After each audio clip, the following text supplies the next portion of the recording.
The broadcast is now starting. All attendees are in listen-only mode, unmuted.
This thing is loud. I'd like to call this Tampa City Council meeting to order. If we could please have a roll call. Okay. Carlson. Here. Hurtak. Here. Clendenin. Here. Henderson. Present. Vieira. Miranda.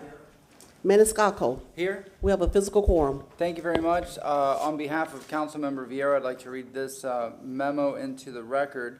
Due to my mother requiring hospitalization, I will be unable to attend tonight's evening session, and I would request that this memo be read into the record.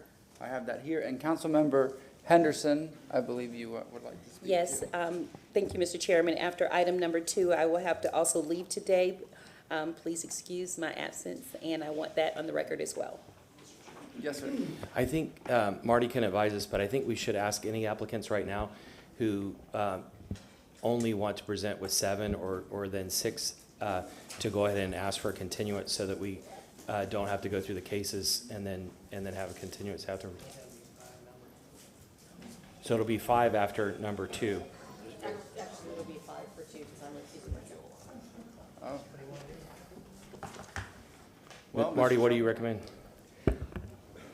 I recommend if you want to ask now and do that during housekeeping when the housekeeping All right, time let's do starts, I just want to remind council that if there are only 4 council members and somebody requests a continuance, it's as a matter of right because that requires a unanimous vote to move it forward or deny either way.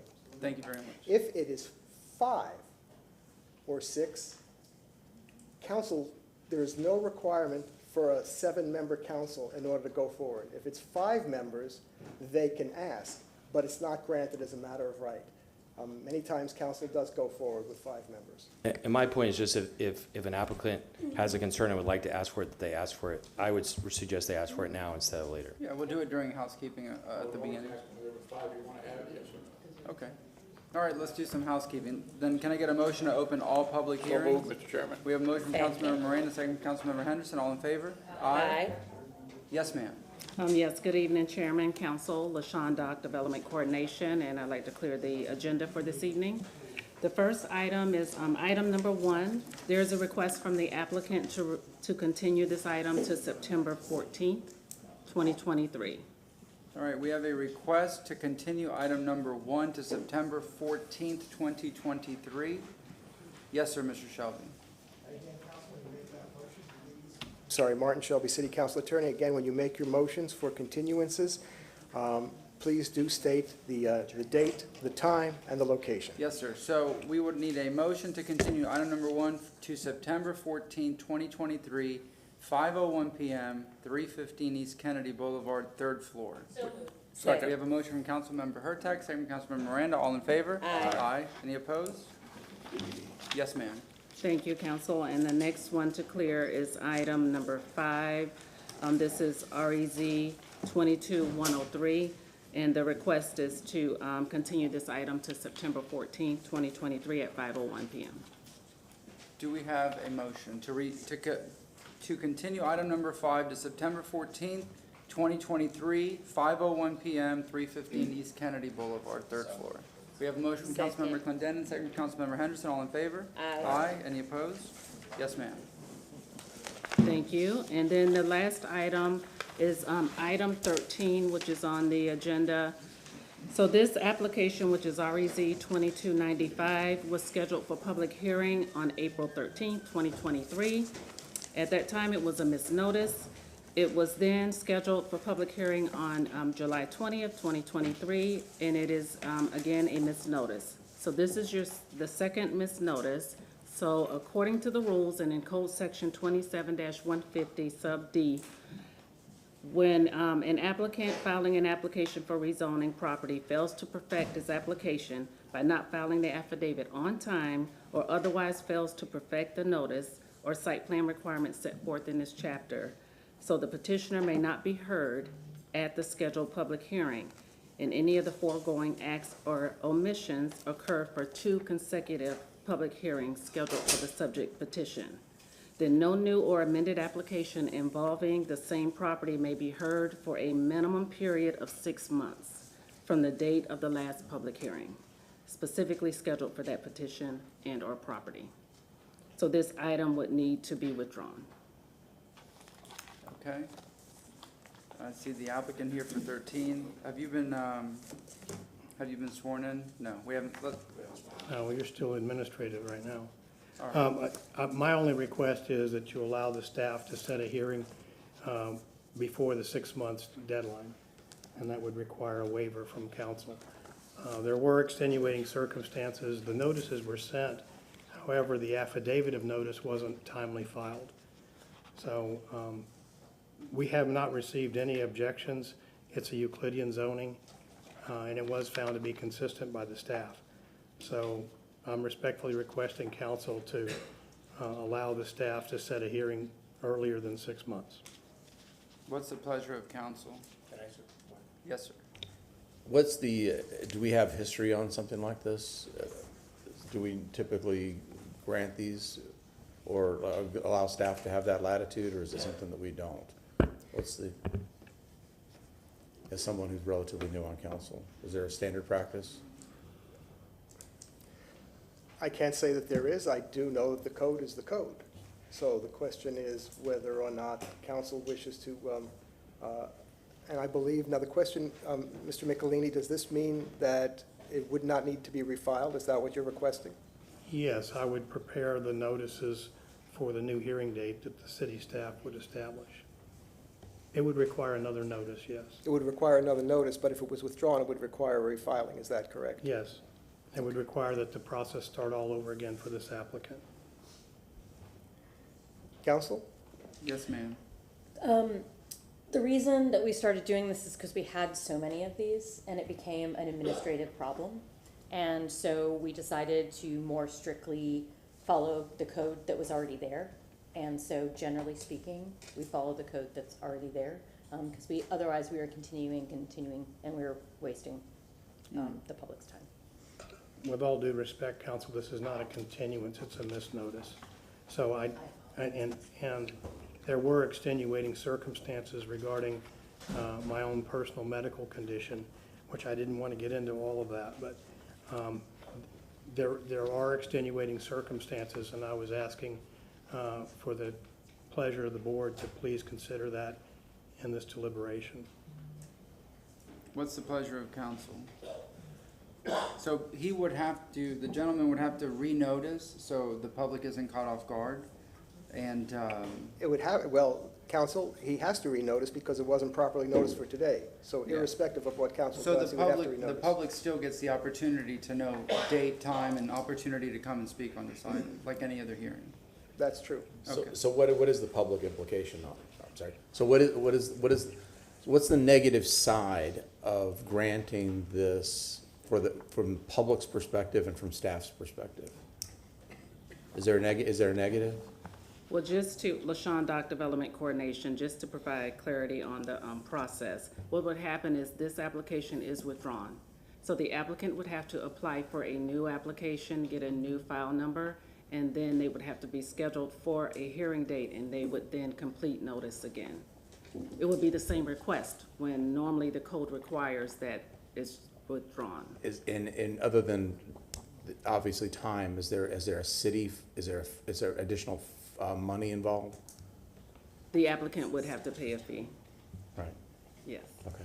Yes, sir. Since we started getting strict about these rules, have we made any exceptions on this?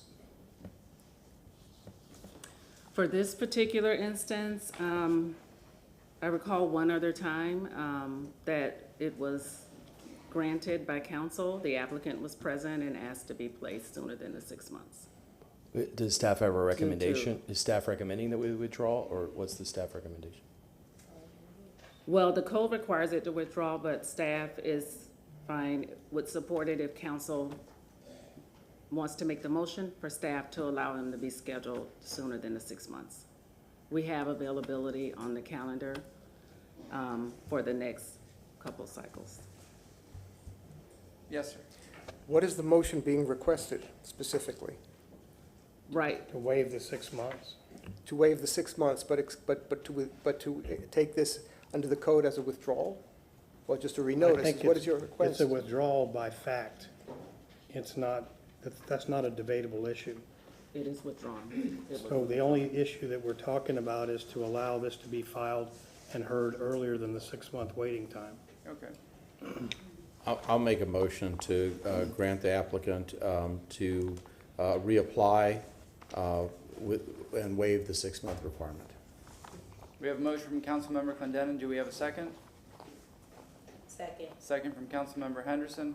Yes, sir, Mr. Shelby? And as part of that motion is to deem it withdrawn, is that correct? I think they said it's already withdrawn. Well, that's the question for the purposes of the record, though. That's a fact that's already occurred. So, Just to clarify, to make sure I understand what I just did, the only thing we're doing is waiving the 6-month requirement. Everything else is by the books. Yes, so council, LaShawn Dock Development Coordination, you are making the motion, you're withdrawing this item from the agenda, and then you're allowing staff to reschedule Reschedule. a new Without file waiting number the on the 6 same months. property without waiting the 6 months. Got it. Discussion, in the other case that we waived, what was the, because each of these creates a precedent, what was the rationale for that? What was the excuse that we used? And is there, he stated a medical condition, which we shouldn't get into the detail of it, but is that a reason that we should waive that or not? Good evening, Kate Wells with the legal department. The previous time when council waived the 6-month waiting period, the attorney representing the applicant testified that they did not receive the notice. When the city sent out the email to all the applicants to do notice for a certain meeting, the email was so large that it actually was not received by that applicant. So those were the extenuating circumstances presented to council when this section of the code was previously waived. And what's your advice in this situation, considering that it could set a precedent? I don't know that the request really requires a legal opinion. It's whether council feels that extenuating circumstances have been presented to allow a waiver of the code. And to ensure that whatever motion, I would ask that whatever motion council approves, if you're inclined to waive the 6-month period in the code, that it not be used as precedent for future similar requests. But it wouldn't be up to us to describe the precedent, right? It would be up to whatever the applicants are. So in this case, we might say that we're waiving it due to a medical condition, but then somebody else could have a medical condition, and then would it automatically be waived then or not? It would not automatically be waived. It would still be up to council to waive that 6-month waiting period. Yes, ma'am. We had such a problem with these that I'm inclined, I will vote no on this, just because while precedent isn't necessarily going to be made, it will be made quietly. people will assume. And I think that we finally got a handle on this. And and I was concerned that we were gonna have a really long, drawn-out conversation about this tonight, and I think that we just need to follow our rules. We followed our rules this morning, CRA Chair talked about following the rules, and I don't know, I think we should just follow the rules. All right, we have a motion from Councilmember Clendenin, second from Councilmember Henderson. All in favor? We don't even know what day they're talking about. We don't know if it's 30 days, 60 days, 45 days. We don't know what they said. Does anybody know what they're asking for, what date? 6 months, So, Sean, 180 days, what is it? Yes, so- 160 days, 120 days, I don't know. LaShawn Doc, Development Coordination. So the date right now would not be set, so we wouldn't even estimate a date. You would figure there's time the applicant has to reapply, have his new number reestablished, pay the fee. And so you're looking at least they have to do notice 30 days prior. It would be no sooner than 2 months from now, maybe. But we have to set them and they have to do notice again. So this is why we don't have to mention the date right now. Can I just say, Yeah. like my colleague said, we've faced these kind of situations over and over again, and my inclination to be fair to everybody is just to be strict about the rules. And so I don't know how the vote's gonna go, but that's what I mean, this applicant has a lot of very successful cases that come before us. The one-off that has a peculiarity to it, we just need to make sure that the same rules apply to everybody that comes in. Anybody who comes in next would ask for the same thing if we did it, and so I'm concerned about that. All right, we have a motion from Councilmember Clendenin, second from Councilmember Henderson. All in favor? Aye. Aye. Any opposed? Nay. It makes it a tie vote.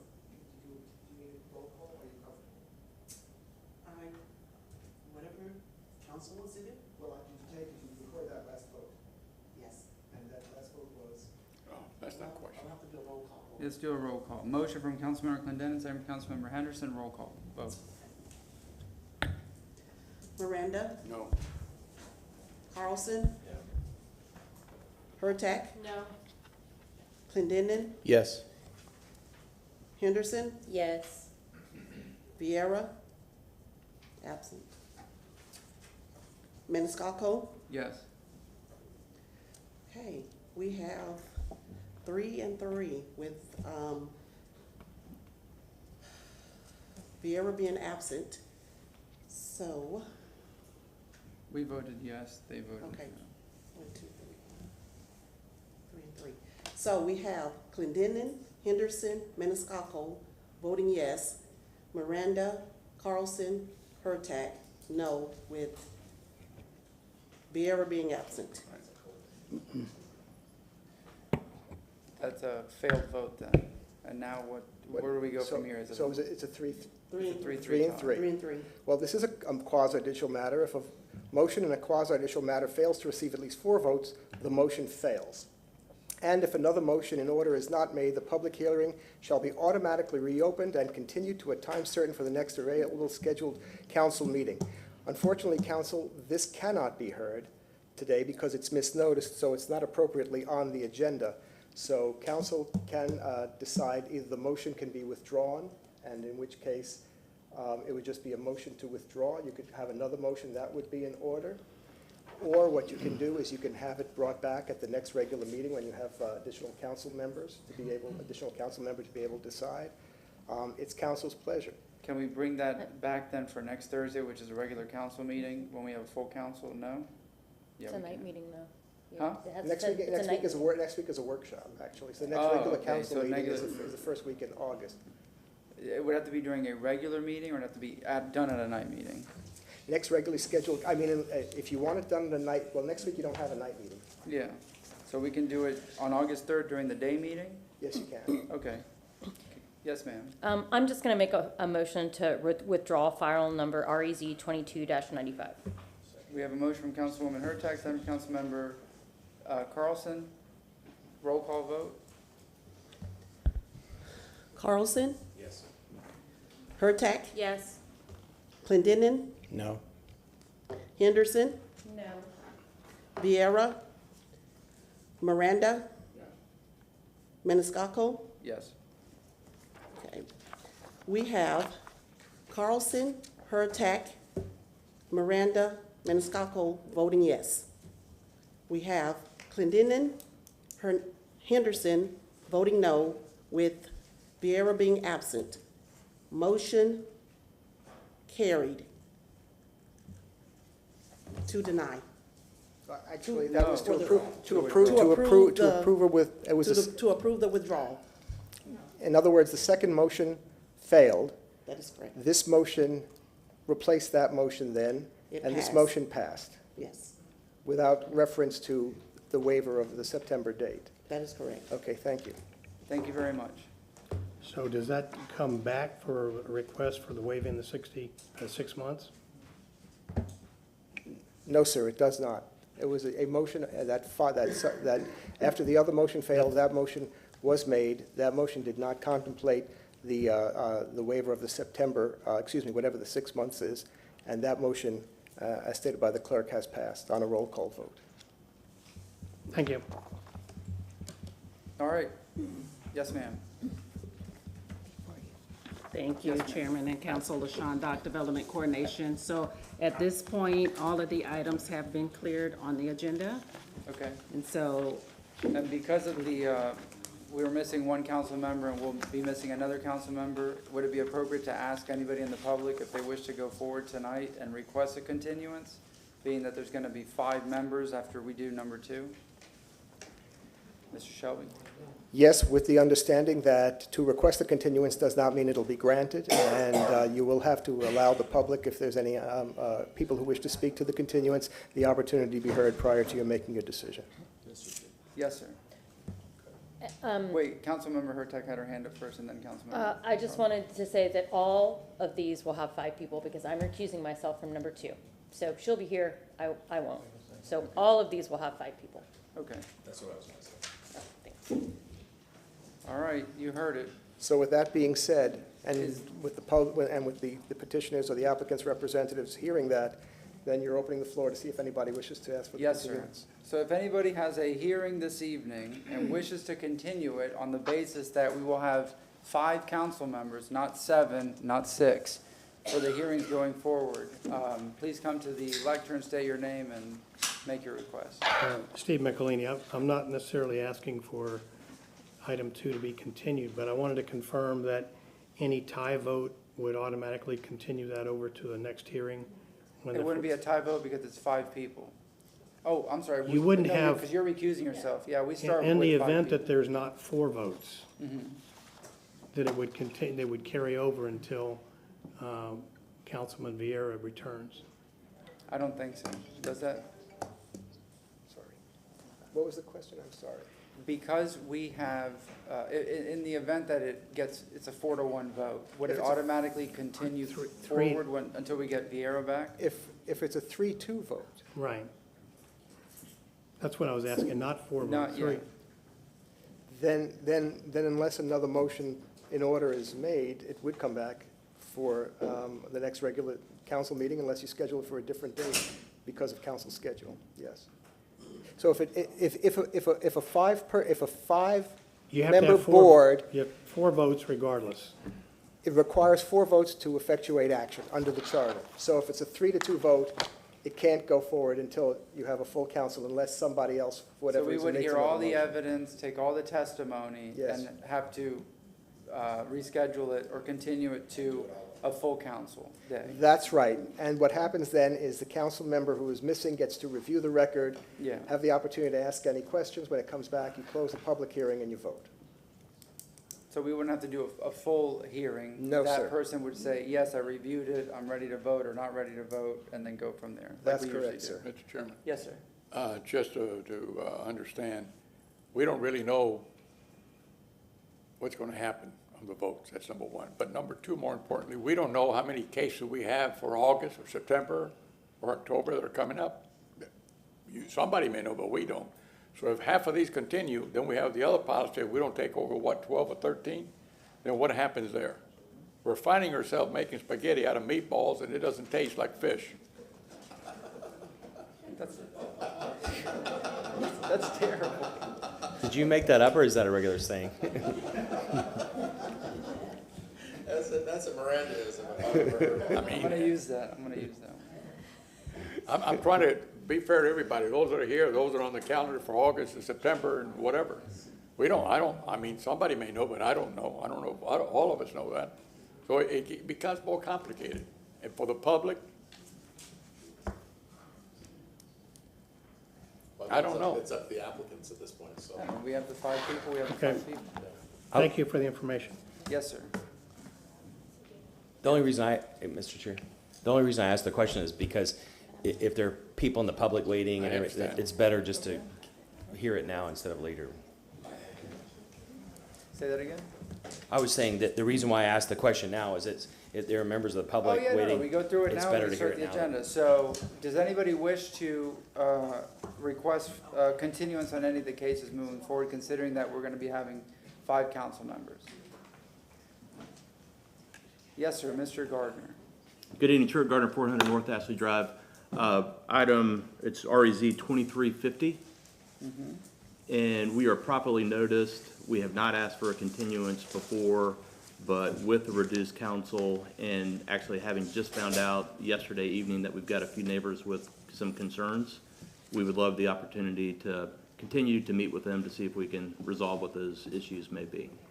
Do we take public comment on these continuances, sir? Yes, is that item number 11, Yes. REZ 2350, Yes. 2529 West Curtis Street? So then, Mr. Chairman, you could ask if there's anybody in the public right. who wishes to speak only to the continuance, All whether right. they're in Do we support. swear them in? Not necessary. It's No. not testimony. Okay, all right, this is just on the continuance. Is there anybody in the public that wishes to speak on item number 11 to the continuance only? Just the continuance? No testimony? Nope. I see no one. May I just make an inquiry, Mr. Chairman? Forgive me. Sure. Martin Shelby, City Council Attorney. If you are here to speak on item 11, would you please just signal by raising your hand? Item number 11, and that's 2529 West Curtis Street. The request, you don't have to stand up. The question is, there's been a request to continue. Has a date and time and place been selected yet? No, earliest opportunity. I don't think it'll take long to deal with these issues. Again, they just popped up last night. We thought we've had letters of support, and so we're surprised to see this, so we'd love the opportunity to reach out. If we can just inquire of the staff of when it could be heard so that the public would then know whether or not there would be an objection if there is one. Yes, Yes, ma'am. Council, LaShawn Dock Development Coordination. There is room for continued items on the August agenda. Okay. August. And the August date again, 17. August 17th. So we would have a request here to continue item number 11 to August 17th at 5:01 PM. Is that correct, sir? Yes. All right, is there anybody that wishes to speak just on the continuance? They're going to reschedule item number 11 to August 17th at 5:01 PM right here at 315 East Kennedy Boulevard. So moved. All right, we have a motion to continue item 11 to August 17th at 5:01 PM at 315 East Kennedy Boulevard, 3rd floor, Tampa, Florida, 33602. Councilmember Clendenin with the motion, Councilmember Carlson with the second. All in favor? All right. Yes, ma'am. I just wanted to clarify, because it looks like there's some people from the public today. When we say 5:01, does that mean it will be the first thing heard? No, it No, would just be on the okay, schedule. No, okay, we I wanted to make sure that they knew that, Yeah, so. we would have said first on the agenda, so. Yes, sir. And the other thing for the members of the public who are here, you will not get any additional notice in the mail or any other type of notice of that date of August 17th at 5:01 or sometime thereafter. So please, if you're interested in returning to discuss this, the merits of the continuance, or excuse me, the merits of the case, that you make note of that, because you will not receive any other notice that it's being continued. Thank you. Any other requests for continuances? Anybody else Yes, wish to Council. continue? Item number 8. 8. All right, item number 8. Item number 8. Yes, sir. You have a request to continue. Yes, please. We have a motion to continue, and do we have a date? Is it August 17th as well, 5:01 PM?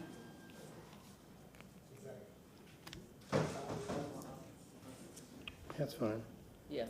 All right, we have a motion, or I'm sorry, we have a request to continue item number 8, REZ 23-28, to August 17th at 5:01 PM, 315 East Kennedy Boulevard, Tampa, Florida. Do we have a motion? Motion from Councilmember Carlson, second from Councilmember Clendenin. Yes? Is there anyone who wishes? Oh, is there anybody that wishes to speak on the continuance on item number 8? Item number 8, REZ 23-28, and that's 3707 and 3709 West McKay Avenue. All right, we have a motion from Councilmember Carlson, second from Councilmember Clendenin. All in favor? Aye. Any opposed? Thank you. Thank you. Anybody else? Any other requests for continuances? I see no one. At this time, if you are going to speak on any of the public hearings, please stand. We don't need, do we need a motion to approve the agenda and the addendum? No, that's only in the morning. That's only in the morning. Yep. Please stand, raise your right hand, and we'll swear you in. Do you swear or affirm the testimony you're about to give is the truth and nothing but the truth? I do. Yes, sir. Martin Shelby, City Council Attorney. 2 matters of housekeeping. Number 1 is if there have been any ex parte communications that you have received verbally in any of tonight's hearings, please do make sure you disclose that prior to the start of the hearing. And secondly, I'd ask that council receive and file into the record any written communications that constitute ex parte communication which have been available for public inspection. Motion, please. Receive and file. Do we have a motion to receive and file any ex parte communications? Motion from Councilmember Hurtak, second from Councilmember Miranda. All in favor? Aye. Councilmember Hurtak, you had your hand up? Yes, before item number 2, I'm abstaining from voting on this quasi-judicial matter to avoid the appearance of a conflict of interest and to assure a fair proceeding free from potential bias or prejudice. And can we get a motion to receive and file the document? And that's the motion you're going to have to receive and file. Yes, to receive and file the document. Motion to receive and file? Second. Who made the motion? All right, Councilmember Clendenin with the motion to receive and file, second from Councilmember Henderson. All in favor? Aye. Any opposed? Well, just a second. Yes, ma'am. We're asking for just a few minutes, council. The applicant would like to talk to the, You know, the applicant, the family members are here. This is item 2. And they're trying to make a decision about requesting a continuance or not. If you give me just a couple minutes. All right, we'll be in recess for 5 minutes.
Roll call.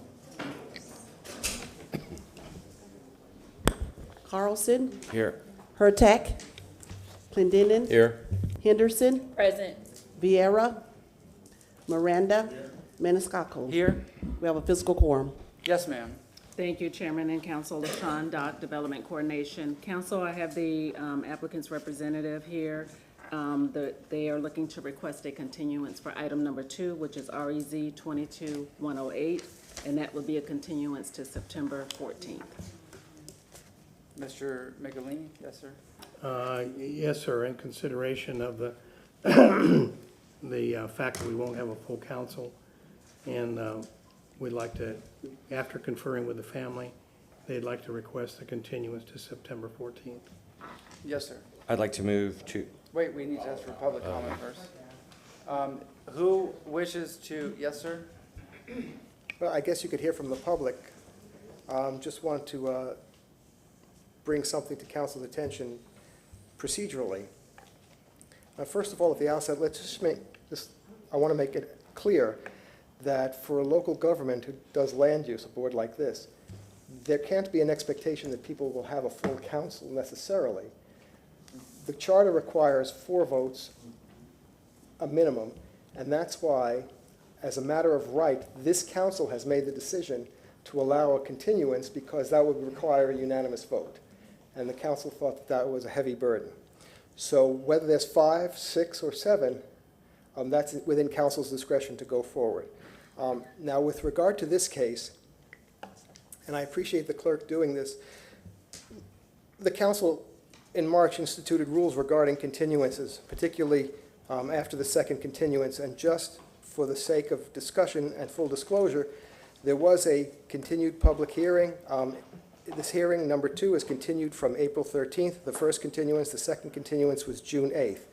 Technically, this would be a third continuance, which would invoke council's rules, which I can go over, but my understanding is that there's a mitigating factor here that we could get into, and if the public wishes to speak to it and wishes to state what their case is regarding the continuance, you certainly can. But I just wanted to let you know that this is the third continuance, but it's a circumstance that might need to be explained.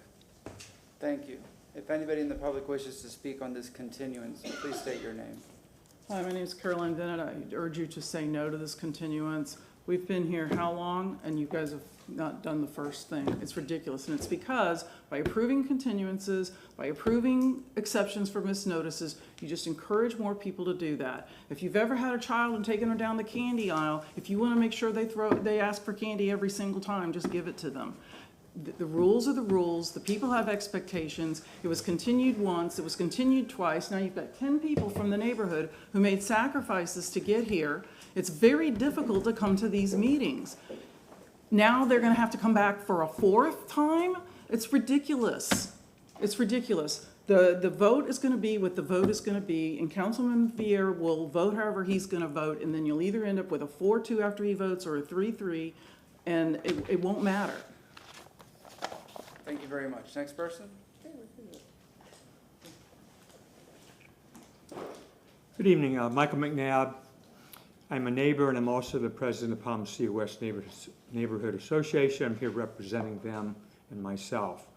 The first continuance was at the request of Mr. McLean because of some unexpected surgery, and I respect that. The second one was because Mr. McElhaney had a proposal to send to me for our board of directors and the neighbors that might make us consider this as something we would support. And I said, yes, if you want to propose something like a deed restriction or whatever it is you want to do, we'll look at it and I'll let you know. And I never got anything substantial other than that Mrs. Young wants to stay in her house until she dies. But I never got anything that's probably legal or substantial. And I did run that past our board, but I don't think that's even enforceable. So the second one I agreed to with the expectation that I would see something that we might chew on, and I didn't. We have people here tonight, and I had a lot of people who wanted to come tonight, but we're 5 o'clock on the agenda. They work. You can't get here and get parked and get signed in and everything by 5 o'clock. So they said, I can't do that. I can't take off work early and get down here and feed my family and everything. So we didn't parade 30 or 40 people down here this time, as we have in the past, because I don't think we need to. This is a pretty simple case, and I am opposed to a continuance. It's a stalling tactic. There's nothing urgent that I see that needs to push us forward, and I just urge you to hear this thing. We're ready to go. We were ready to go before. Let's light the firecracker. Thank you. Thank you very much, sir. Yes, ma'am.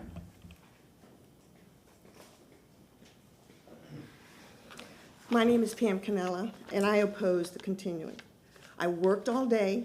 I have a family member having surgery, and I have a sister in the hospital with a serious illness. And I'm here today because I felt it was important. And if I can be here, so can they. Thank you. Thank you very much.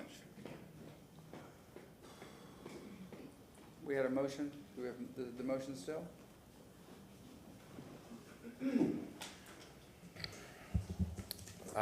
I will apologize to the public. Next time I'll keep my mouth shut and not offer this until we hear from the public. I will, since I'm the one that opened my mouth and made the commitment, or made the offer, I will go ahead and make this motion, and then we'll see what happens. Next time I won't do that. But I'll make a motion to continue this to, that's file number REZ 22-108 to September 14th, 5:01 p.m. at City Hall, 315 East Kennedy Boulevard, 3rd floor, Tampa, Florida, 33602. Second. We have a motion and a second from Councilmember Carlson, second from Councilmember Miranda. Yes, sir. Yeah, and let me say why. I'm sure the other members feel the same way, that we didn't know that there was going to be someone abstaining on this one, and we didn't know that Mr. Vieira's mother was going to get sick and in the hospital. So when you're down to 5, any hearing you have 7. So you calculate the yes and no's on any one of these, not specifically on 2, but any one that we have tonight. And if you have 5, that means you got to get 80% for up or 80% down. And that's just mathematically, to me, it put doubts if this thing was to be appealed either way. What do you think a judge is going to say?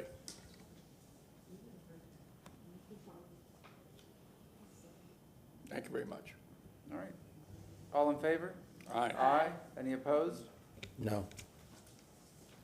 Stevenson. Could we have that announced, please? Motion to continue will take place on, hold on. We didn't give a date, did we? September 14th, Right. 2023 at 5:01 p.m. And the motion carried with, Motion carried unanimously. No. No. Motion carried with Vieira being absent at vote. and Clinton. And Clendenin, no, Was a no vote. hold on. I'm messing up. Vieira absent at vote, Hurtak abstaining, and Clendenin voting no. No. I didn't do a roll call vote. Okay. Let's do a roll call vote. Yes, let's do a roll call vote. Hurtak, abstain. Clendenin, No. Henderson, Yes. Vieira, Miranda, Yes. Carlson, Yes. Maniscalco. Yes. Okay. Motion to continue with Hurtak abstain, Clendenin voting no, Vieira being absent. Got it. Thank you. Thank you, council. Any other requests for continuances? If not, we'll begin with the agenda, item number 3.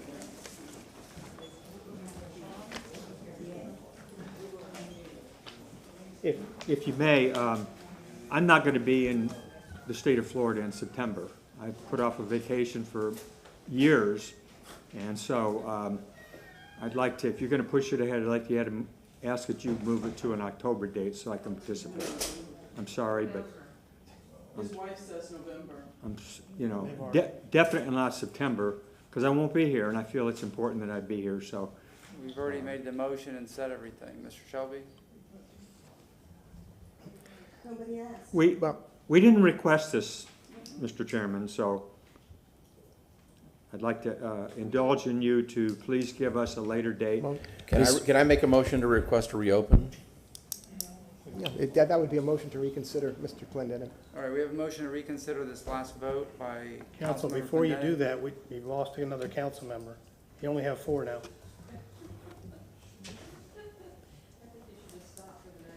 So that would have to be You do unanimous. have- The vote has been taken. I mean, we set the We hearing. can still do it unanimously, correct?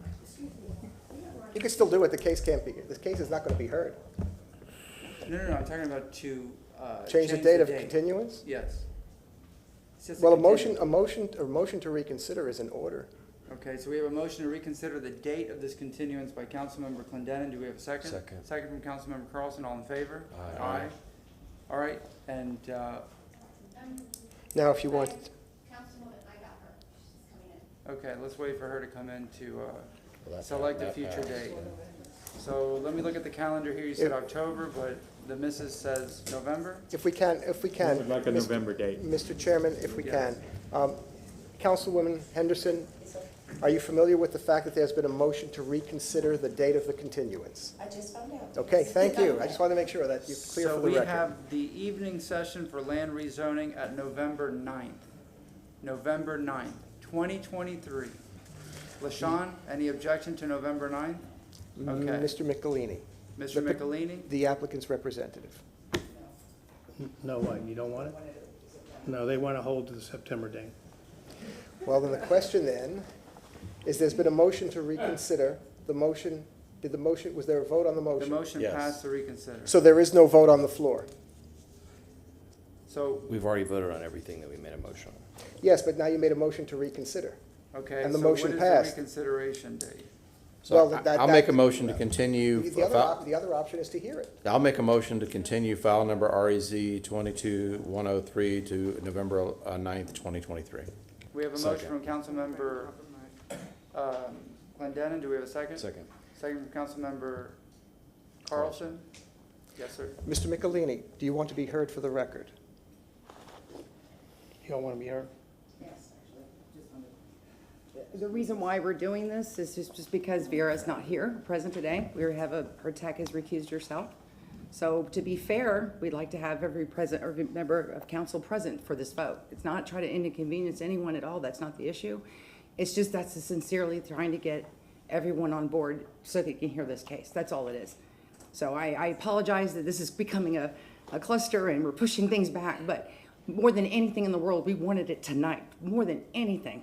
But unfortunately, we just found out tonight when we got here that he wasn't here, so that's where we're at. That's really the only reason why we're wanting to extend it. We don't want to go too far out. We just wanted, I would do it next week or tomorrow night if he was here, but we can't do that. So that's the reason why I want to keep as close on schedule as we can without going too far out.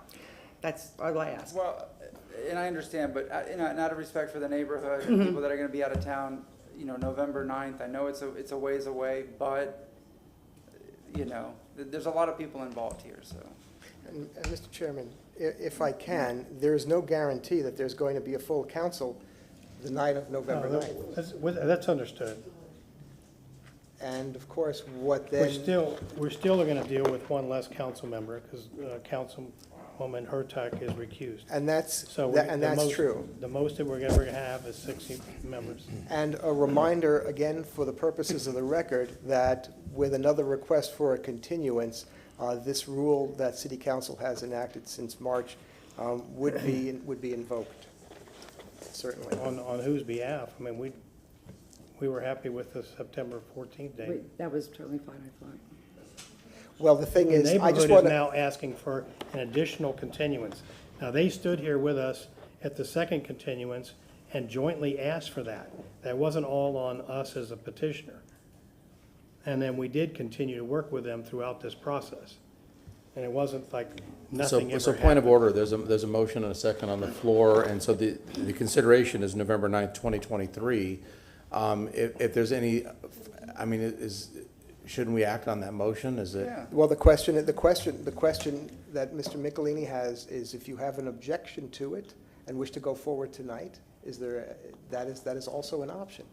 But otherwise, in contemplation of this continuance, at your request, the next available date that meets city council's concern for the public would be November. So what is But that your- hasn't been voted on yet. No, not yet, So certainly. right now, it's September 14th. No, sir. When the motion to reconsider was passed, that motion is now back on the floor to reconsider. And now, what you did was you made it, The initial motion was voted on to reconsider, which passed, and now we're back to the only resolution on the floor is to continue this file number to November 9th, 2023. And we have a second. Either date, it won't. Then let's have a roll call vote on that. Continues, November 9, 2023, 5:01 PM, 315 East Kennedy Boulevard. Clendenin, Yes. Henderson, No. Vieira, Miranda. Carlson, Yes. Hurtak, abstain. Maniscalco. Yes. Okay, All right. motion passed to continue to November 9th, 2023 at 5:01 PM. Thank you, And- Council. Excuse me, again, sorry. With Henderson voting no, Vieira absent, and Hurtak abstain.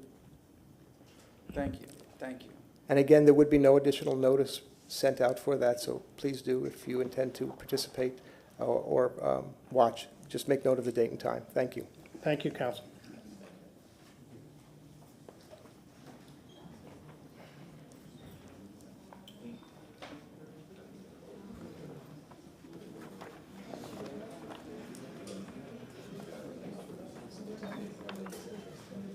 It was never like until Alan showed up. Next time I offer to have people recuse, please tell me I made a mistake the last time. I'm sure. Over and over again. I'm gonna bring up Val. Ding. Yes, ma'am. Number 3. Thank you, Chairman and Council. LaShawn Dock, Development Coordination. And this item is item number 3. This is file number SU 2-2303. This is for the property located at 4911 North 42nd Street. The applicant is being represented by Patty Willis. This request is a special use for a daycare. The current zoning on the property is RS50 residential single family. And I'll turn it over to Danny to give his report, and I'll come back and give my report. Thank you very much.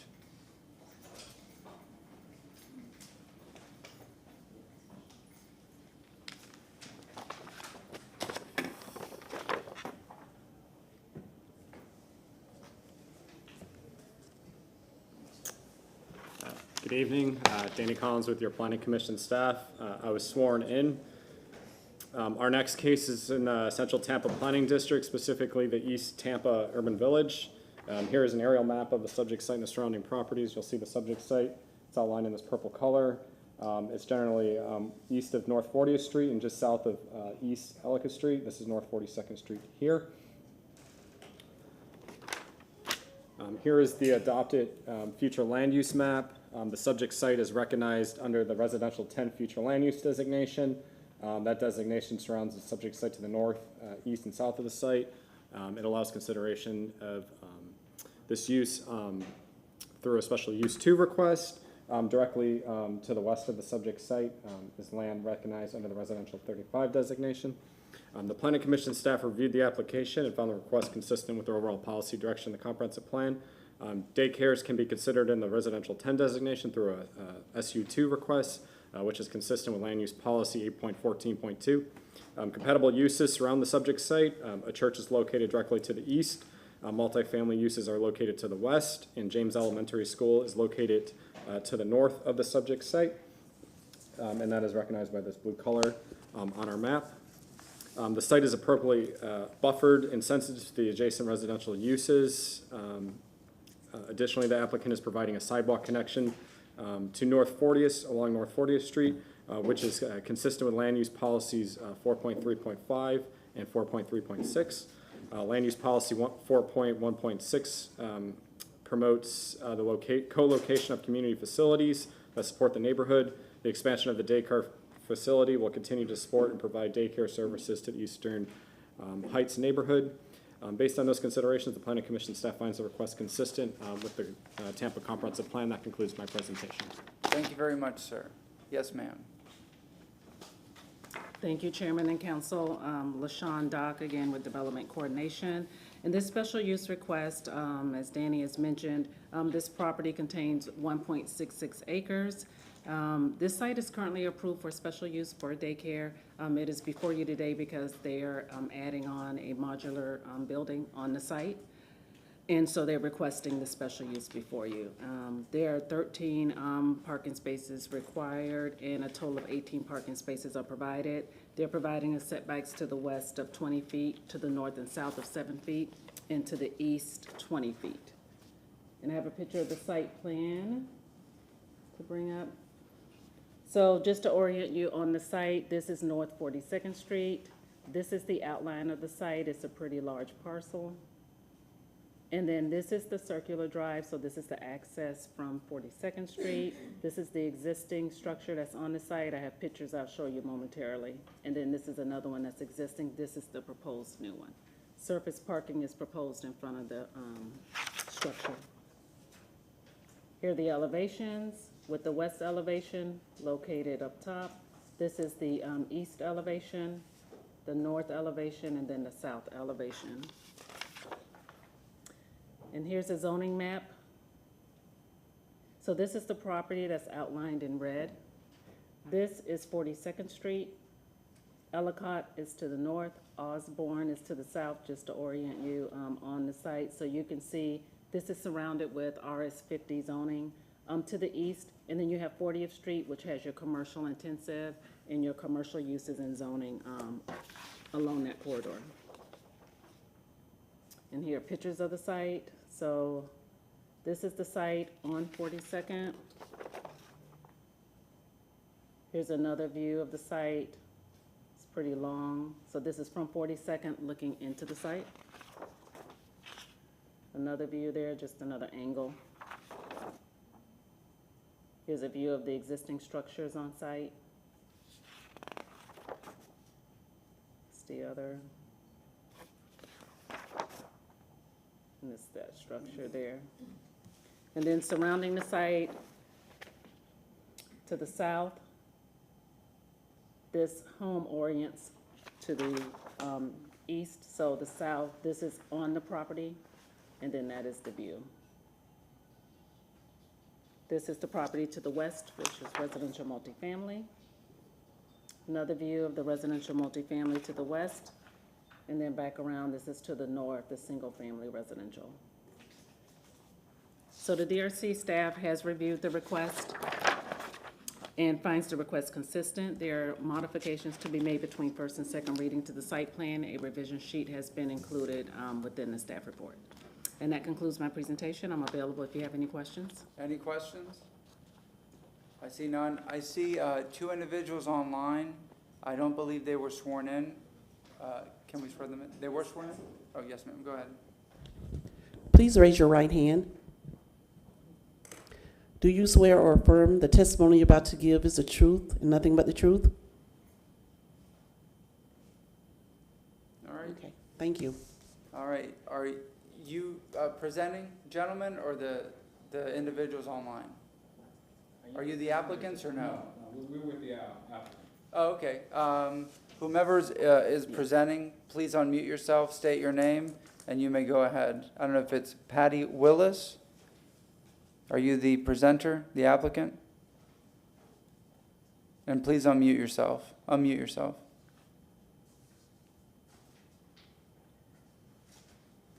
I am the applicant. However, there's 2 gentlemen that are there to present. Okay. Reginald Burns and an owner's rep. All right. So gentlemen, go ahead if you're going to be presenting. Good afternoon, council members, ladies and gentlemen. My name is Reginald L. Burns. I'm here on behalf of Mr. and Ms. Agee, and also they are the owners of the daycare facility and have been for the last 20-plus years. The daycare is expanding its current curriculum and starting another program that is needed very badly in the community.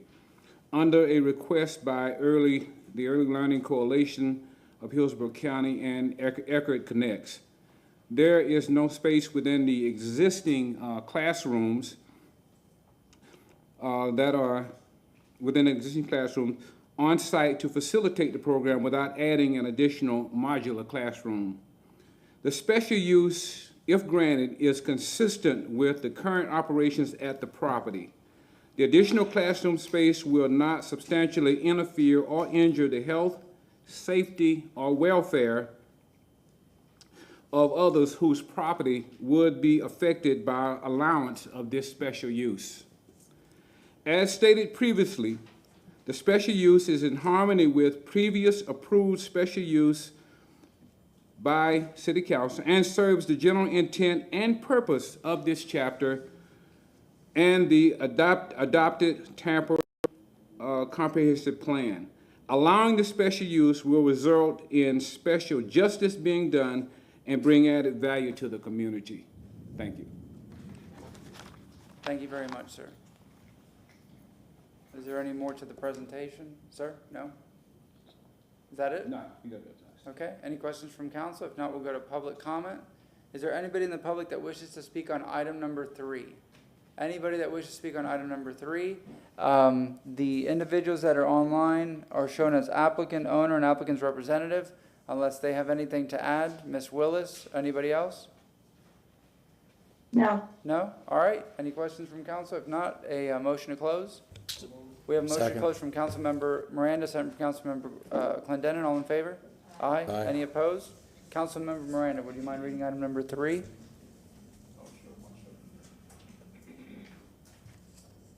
Item number 3, file number SU2 23-03. Moving orders presented for first reading consideration. Orders approving a special use permit SU2, approving a daycare in an RS50 residential single-family zoning district in the general vicinity of 4911 North 42nd Street in the city of Tampa, Florida, more particularly described in section 1 thereof, providing an effective date.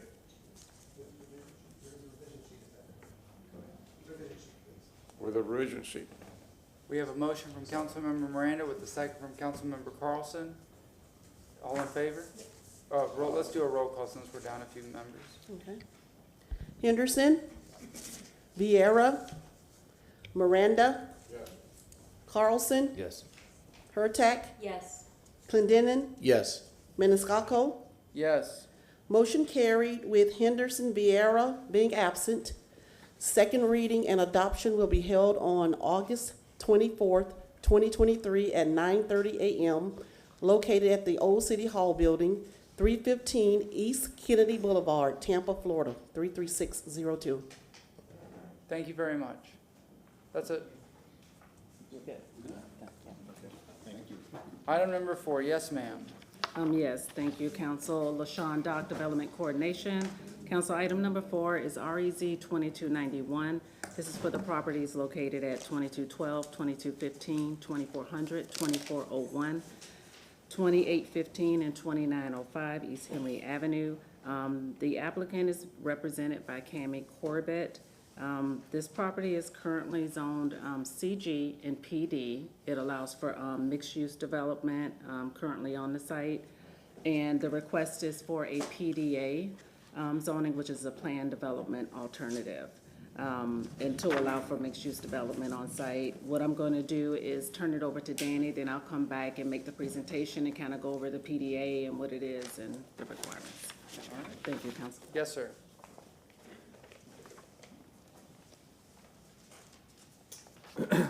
Danny Collins again with your Planning Commission staff. I was sworn in. Our next case is in the Central Tampa and the University Planning Districts, specifically in the East Seminole Heights neighborhood. Portions of the site are also within the East Tampa Urban Village. The site is within the coastal planning area, specifically Evacuation Zone E. Here's an aerial map of the subject site and the surrounding properties. You kind of have three areas as are part of this PD. This is East Hillsborough Avenue here. This is North 22nd Street here. and then East Henry Avenue kind of divides the subject site from north to south. Generally west of North 22nd Street are single-family detached uses with some single-family attached. There is some non-residential uses just north and east of north of Hillsborough and east of North 22nd Street. Here is the adopted future land use map. As you can see, the subject site is recognized under the public, semi-public designation represented by this blue color, and then in red here and as well as over here is recognized under the Community Commercial 35 future land use designation. The Community Commercial 35 designation is generally found south of East Henry Avenue, and as well as the primary designation along East Henry Avenue. To the west of the subject site is land designated residential 10, which is denoted by this orange color, and then this brown is residential 20. The Planning Commission staff reviewed the application and found the rezoning consistent with several policies of the comp plan. The proposed use can be considered in both the CC 35 and PSP future land use designations, which is consistent with land use policy 8.14.2. Portions of the site within the East Tampa Urban Village are consistent with overall policy direction regarding development in urban villages. Development in urban villages should be designed to accommodate pedestrian traffic and connect and support transit use. Pedestrian entrances are provided along East Henry Avenue, and sidewalk connections are also provided along East Henry Avenue and North 22nd Street, consistent with land use policies 4.3.6, 15.2.1, and 15.2.6. Planning Commission staff finds the request is sensitive to the surrounding area. The PD proposes fences along the southern and northern boundaries of the site to be sensitive to adjacent uses. And finally, the Planning Commission staff finds the request comparable and compatible with the surrounding development pattern and is consistent with the underlying land uses. Based on those considerations, the Planning Commission staff finds the request consistent with the comp plan. That concludes my presentation. Available for any questions. Any questions for the gentleman? Oh, yes, ma'am. Thank you again, Chairman and Council. LaShawn Dock, Development Coordination. And this rezoning request, REZ 2291, this request before you is a PDA. I just wanted to take a moment just to talk about a PDA, just because we don't see too many of these. So with the plan development alternative, it is intended, it is usually utilized with phased development. And what it does is it allows the applicant to provide a boundary, and within an overall boundary, they provide a list of entitlements. And as the phase development occurs prior to permitting, they submit for what is called incremental site plan review. It is an administrative review, but they show consistency with the approved PDA. And what they do is they provide for us a list of their entitlements, and they show the drawdown. So as they develop, they have 20,000 square feet of office, for example. They bring in 10,000 square feet, they show 10,000 is remaining. So they have to give us that breakdown each time they submit for permitting. So Danny has showed a little bit about the property boundary, but just so you were aware, just to kind of show you visually, I just took an image of the site plan itself. This request contains a total of 7 parcels. So the request, the property currently has CG and PD zoning. The PD allows for business professional and medical office uses, congregate living facility, residential treatment facility, recovery home A and B, residential, multifamily, and school use currently on the site.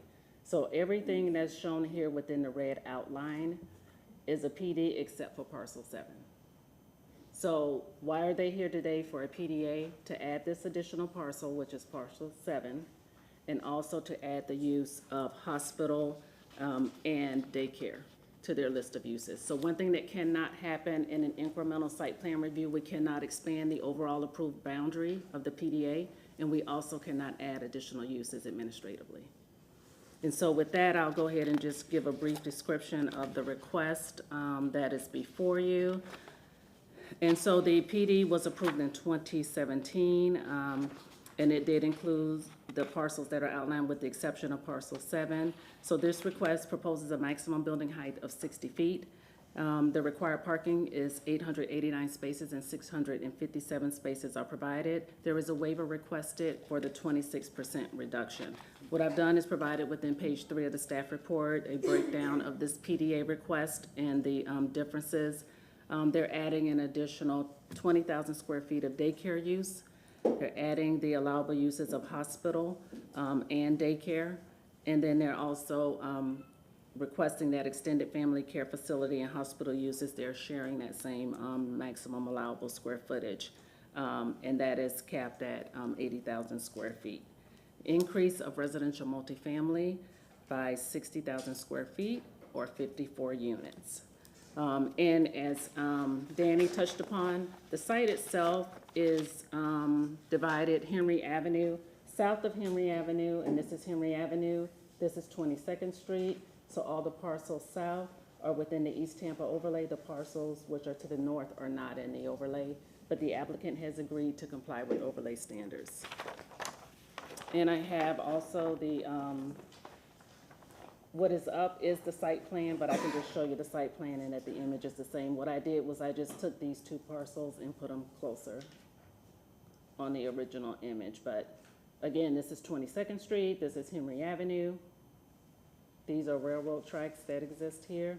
And I'll show you pictures of the parcels. It's better. They're provided in the site plan package of each parcel. There's so many parcels. So I think it may be easier if we just start. I have pictures here and then I go down Henry and I'll show you a couple of each parcel of the images. Let me put up the zoning atlas also just for reference. Sorry, just a second. So this is the zoning map. So this is the property identified in red. This is Henry Avenue. This is 22nd Street. This is Hillsborough Avenue. And here are the other two parcels that are located here. So you can see the CI zoning exists to the east. This is recently adopted PD. And then there's IG, Industrial General Zoning. And then 22nd Street is the boundary for the Seminole Heights Special District. So you see the CN and SHRS zonings to the west. And I have pictures of the site. So this is on 22nd, looking at the site. That's a view looking east. And this is once you're on Henry. This is parcel 3, the north end of parcel 3. That's another view of parcel 3. We're just making our way east of Henry. That's parcel 1. Parcel 4, which is the multifamily. Further down, there's parcel 7, which is just east of 4. This is the back of Meridian Point Apartments, east of parcel 7.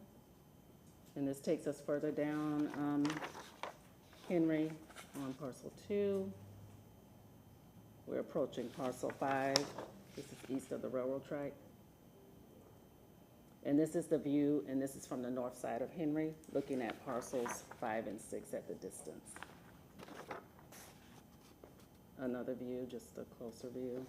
And then we circle around the site and go up to 22nd, which on the west side of 22nd Street, it's mostly residential. So that's a view of the residential single family. And then this is south of the property, which is the Funland site. So the DRC staff has reviewed the request and finds the request inconsistent. This is due to transportation. There's a finding due to the parking waiver requested. There's also a revised revision sheet which has been provided. The use of school is listed, but that use would not remain, and the applicant has agreed to remove that from the site plan between first and second reading. And I'll hand out that revised revision sheet. Yes, ma'am. Yes, ma'am. I thought that you said there was gonna be a school. Yes, so the use of school is listed, it's the current use on the property. When the notice was provided, when I submitted over for the notice, the school was left off by mistake. Oh, okay, So okay. the applicant is gonna move forward. They have determined they don't need to construct a new school anytime in the near future, so it was mainly to add the hospital and daycare to their uses permitted. Oh, okay, so the difference between a daycare and a school, thank you. Yes, two different uses. And forgive me not being able to follow along on the parking requirements. Yes. So the difference between the existing use today and all the parcels and then the addition to this one parcel, how did that change the parking requirements, the addition of the one parcel versus what's already approved on the existing parcels? Yes, so what would happen is as the applicant submits for incremental site plan review and there's a condition on this PDA which requires that, They have to provide for us the use that they're requesting the permit for and show us the required parking and the provided parking. Okay. So at each phase, they would have to, this is their overall, but they're drawing down from that. Very good. Thank you. All right.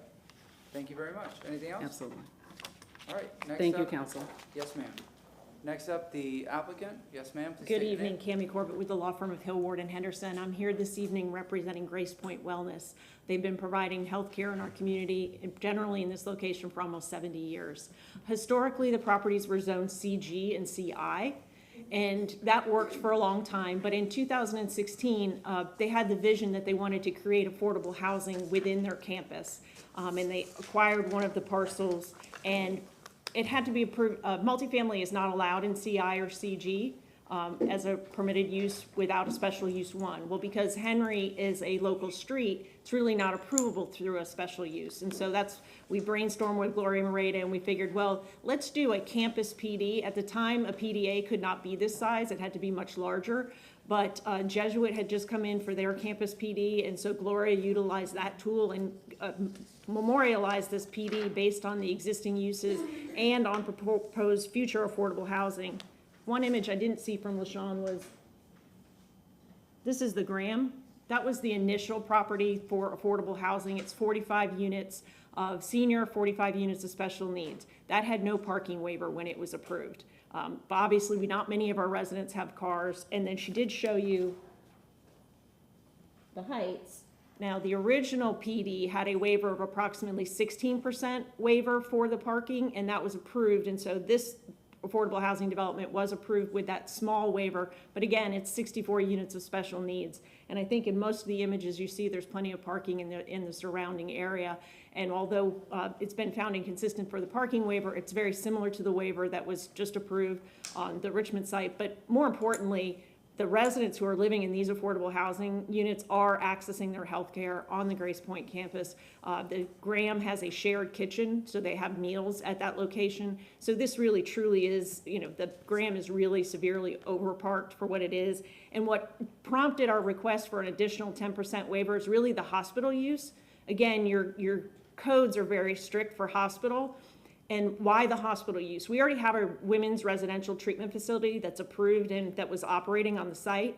But Grace Point has gotten some additional approvals to provide some additional care, and they want to license this new small facility, 35 unit women's unit, as a hospital so they can charge hospital rates. And so because the hospital wasn't specifically listed on the PD, we had to come back in and ask for it. And then subsequently, they purchased the Easter Steels property, which is now vacant, but it has been in use as a daycare, and so that's why the daycare is coming in as a new use. But all of this is existing, and I think the fact that we didn't have any neighbors express any concerns, Grace Point's been in constant communication with all the neighborhood groups, and no one has expressed any concerns, and we would respectfully request your approval this evening.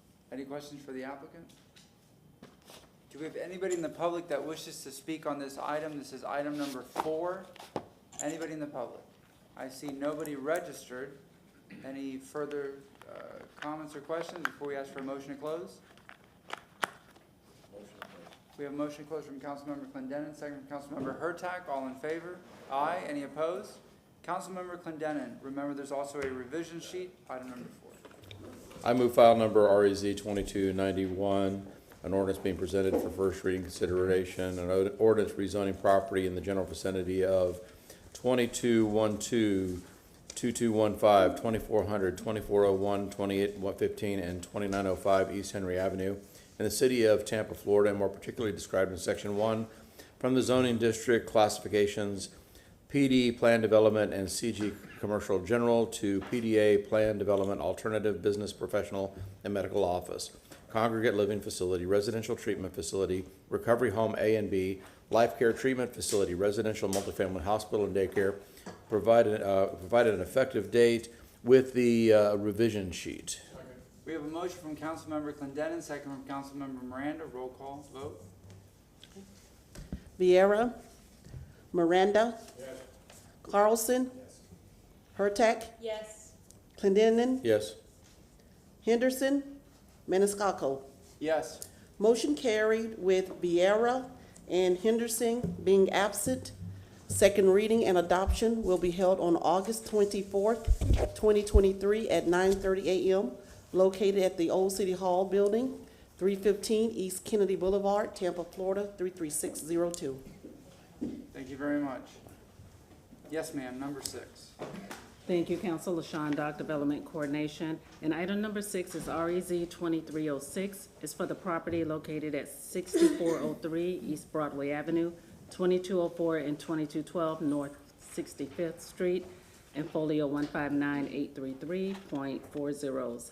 The property is currently zoned CI and RS50, and the request is for IG zoning. The applicant is Amy Gaston, and I'll turn it over to Danny, and I'll come back and give my report. Thank you very much. Yes, sir.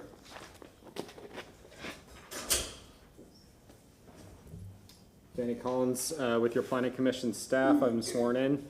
Our next case in the Central Tampa Planning District, specifically in the East Side Commercial Neighborhood. Site is within the coastal planning area, specifically Evacuation Zone D. Here's an aerial map of the subject site and the surrounding property. You'll see the subject site's generally south of East Columbus Drive and west of North 56th Street. To the south of the site is East 14th Avenue. You'll see the surrounding area based on the aerials, predominantly intensive commercial and industrial, especially to the north and east of the subject site. South of the subject site, just south of East 14th, are some residential homes. Here is the adopted future land use map. The subject site is currently recognized under the TU-24 future land use designation. That designation allows for a range of uses, anything from residential from residential to light commercial to light industrial uses. The TU-24 surrounds the subject site on all sides. This dark gray represents heavy industrial. This light gray is light industrial, and then this red to the north is community commercial 35. The Planning Commission staff reviewed the application, finds the request supports many of the comp plan policies. The proposed IG zoning district can be considered within the TU-24 designation and is consistent with the consistency matrix in section 27-21 of the Land Development Code. The TU-24 designation allows for a range of uses, including residential, commercial, and light industrial uses. Due to the presence of CI zoning along East Broadway Avenue and IG zoning to the east of the site, Planning Commission staff finds the proposed IG zoning consistent with the surrounding development pattern, which is consistent with land use policies 1.2.3, 8.13.2, and 15.2.1. Because this is a Euclidean rezoning application, Planning Commission staff encourages the applicant to address any applicable comp plan policies, including those policies related to development in commercial and industrial areas during the site plan review process. Non-residential development should be appropriately buffered and sensitive to any adjacent residential uses per land use policy 15.2.4. Overall, the request will continue to recognize industrial lands as key economic engines within the city, which is consistent with land use objective 8.9. Based on those considerations, Planning Commission staff finds the request consistent with the comp plan. That concludes my presentation. I'm available for any questions. Any questions for the gentleman? No. Yes, ma'am. Thank you again, Council. LaShawn Dock, Development Coordination. And REZ 2306, this property contains a total of 1.4 acres. Danny has oriented you on the site, but I'll show you the zoning atlas in just a moment. So this site is located in an area of Broadway in East Columbus that, as he has mentioned, Danny has mentioned, contains a mixture of commercial intensive and industrial uses. So this is the site located in red outlined. This is 65th Street. This is 64th Street. This is Broadway Avenue, so it's near where the intersection of East Columbus and Broadway is located. And so you'll see that the request encompasses almost the entire block with the exception of a couple of parcels which are under different ownership. And you can see the RS50 zoning that exists. Out on site, a lot of the RS50 zone property has a commercial and industrial uses. So the uses are not consistent with the zoning. There are a couple of residential uses there, but for the most part, they're commercial and industrial. And along Columbus and Broadway, you have your commercial intensive and industrial general zoning. And here are pictures of the site. So this is the east side of the property. So this is at 64th Street. This is the northwest corner of the site. And what I did is just started down 64th Street. You can see there's single-family residential there, and that's the view that's down 64th.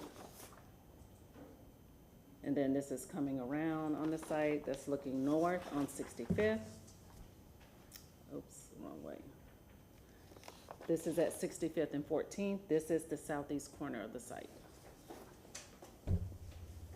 East side of the site, we're heading up 65th. Further up, this is the west end of the site. That's on 65th Street. That recently, there were rezonings that have come before council, and they were rezoned from RS50 to industrial general. So the two industrial generals you see on the map are these two, and those were recently before council to transition over to industrial. And this is at the southeast corner of 65th and Broadway. That's north of the site and north. Those are across Broadway. DRC staff has reviewed the request. We found the request consistent. I'm available if you have any questions. Any questions? All right. Thank you, council. Thank you very much. And applicant for item number 6? Applicant? Yes, ma'am. Please state your name. Go ahead. Hello. Amy Gaston. I'm the owner of 6403 Broadway Group LLC. We're located at 6403 East Broadway Avenue, at the corner of where Columbus and Broadway meet, back onto 14th and a piece of 65th.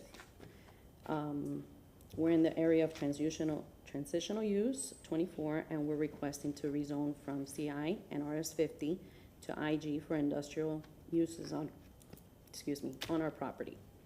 I'm available for questions if needed. Any questions for the applicant? Nope. Anybody in the public wish to speak on item number 6? Item number 6, there's nobody registered. Motion to close. We have a motion to close from Councilmember Clendenin, second from Councilmember Miranda. All in favor? Aye. Any opposed? Councilmember Hurtak, would you mind reading item number 6? Absolutely, thank you very much.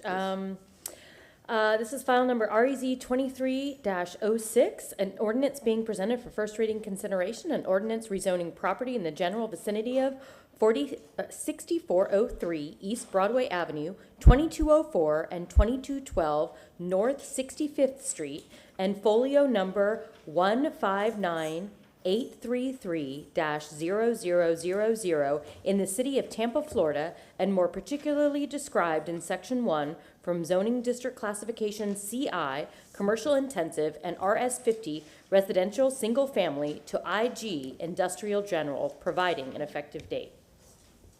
Do we have a second? Second. Second from Councilmember Clendenin. Roll call vote. Miranda. Yes. Carlson. Yes. Hurtak. Yes. Clendenin. Yes. Henderson. Vieira. Maniscalco. Yes. Motion carried with Henderson Vieira being absent. Second reading and adoption will be held on August 24th, 2023 at 9:30 a.m. at the Old City Hall building located at 315 East Kennedy Boulevard, Tampa, Florida 33602. Thank you very much. Item number 7. Thank you, Council. LaShawn Dock, Development Coordination. And item number 7 is REZ 2313. This is for the properties located at 5825 and 5827 East Columbus Drive. The applicant is Maria Curry, and the request is to rezone the property from RM16 Residential Multifamily to IG Industrial General. I'll turn it over to Danny, and I'll come back and give my report. Thank you very much. Yes, sir. Danny Collins with your Planning Commission staff. I've been sworn in. Our next case in the Central Tampa Planning District, and this is also within the East Side commercial neighborhood. Site is within coastal planning area, within the coastal planning area, specifically Evacuation Zone D. Here is the subject site. It's generally southwest of the intersection of North 59th Street and East Columbus Drive. The surrounding area is predominantly commercial along Columbus Drive. There are some residential uses to the south of the site. HTC, the Ybor campus, is just out of frame to the west of the site on Columbus. Here is the adopted future land use map. This site is recognized under the Transitional Use 24 designation. That designation surrounds the subject site on all sides. 1 block north of the site is land that's recognized under the light industrial designation. Planning Commission staff reviewed the application, finds the requests supportive of a number of policies in the comprehensive plan. The proposed IG zoning can be considered in the Transitional Use 24 designation, is consistent with Land Use Policy 8.14.2. The surrounding area contains a mixture of uses, including light and heavy industrial, light and heavy commercial, and as well as single-family detached residence and vacant land. Planning Commission staff finds that the proposed IG zoning will allow for development that is comparable and compatible with the surrounding commercial and industrial uses. Land Use Policy 9.3.4 discourages residential development near industrial zoned areas. Given the presence of parcels currently zoned for CI, industrial, and industrial general to the south, southeast, and southwest of the site, the proposed zoning supports this policy direction by discouraging the potential residential development in close proximity to industrial zoned areas. Because this is a Euclidean rezoning application, Planning Commission staff encourages the applicant to address all applicable comprehensive plan policies, including those related to development in commercial and industrial areas during the site plan review process. Non-residential development should be appropriately buffered and sensitive to any adjacent residential uses per Land Use Policy 15.2.4. Overall, the request will continue to recognize industrial lands as key economic engines within the city, consistent with Land Use Objective 8.9. Based on those considerations, Planning Commission staff finds the request consistent with the comprehensive plan. Any questions? Thank you very much, sir. Yes, ma'am. Thank you again, Council. LaShawn Dock, Development Coordination. And for this request, as Danny has mentioned, I'll show you the zoning atlas. This is a little bit similar to the one that we heard. This is, of course, on East Columbus Drive. This is the property that's identified in red.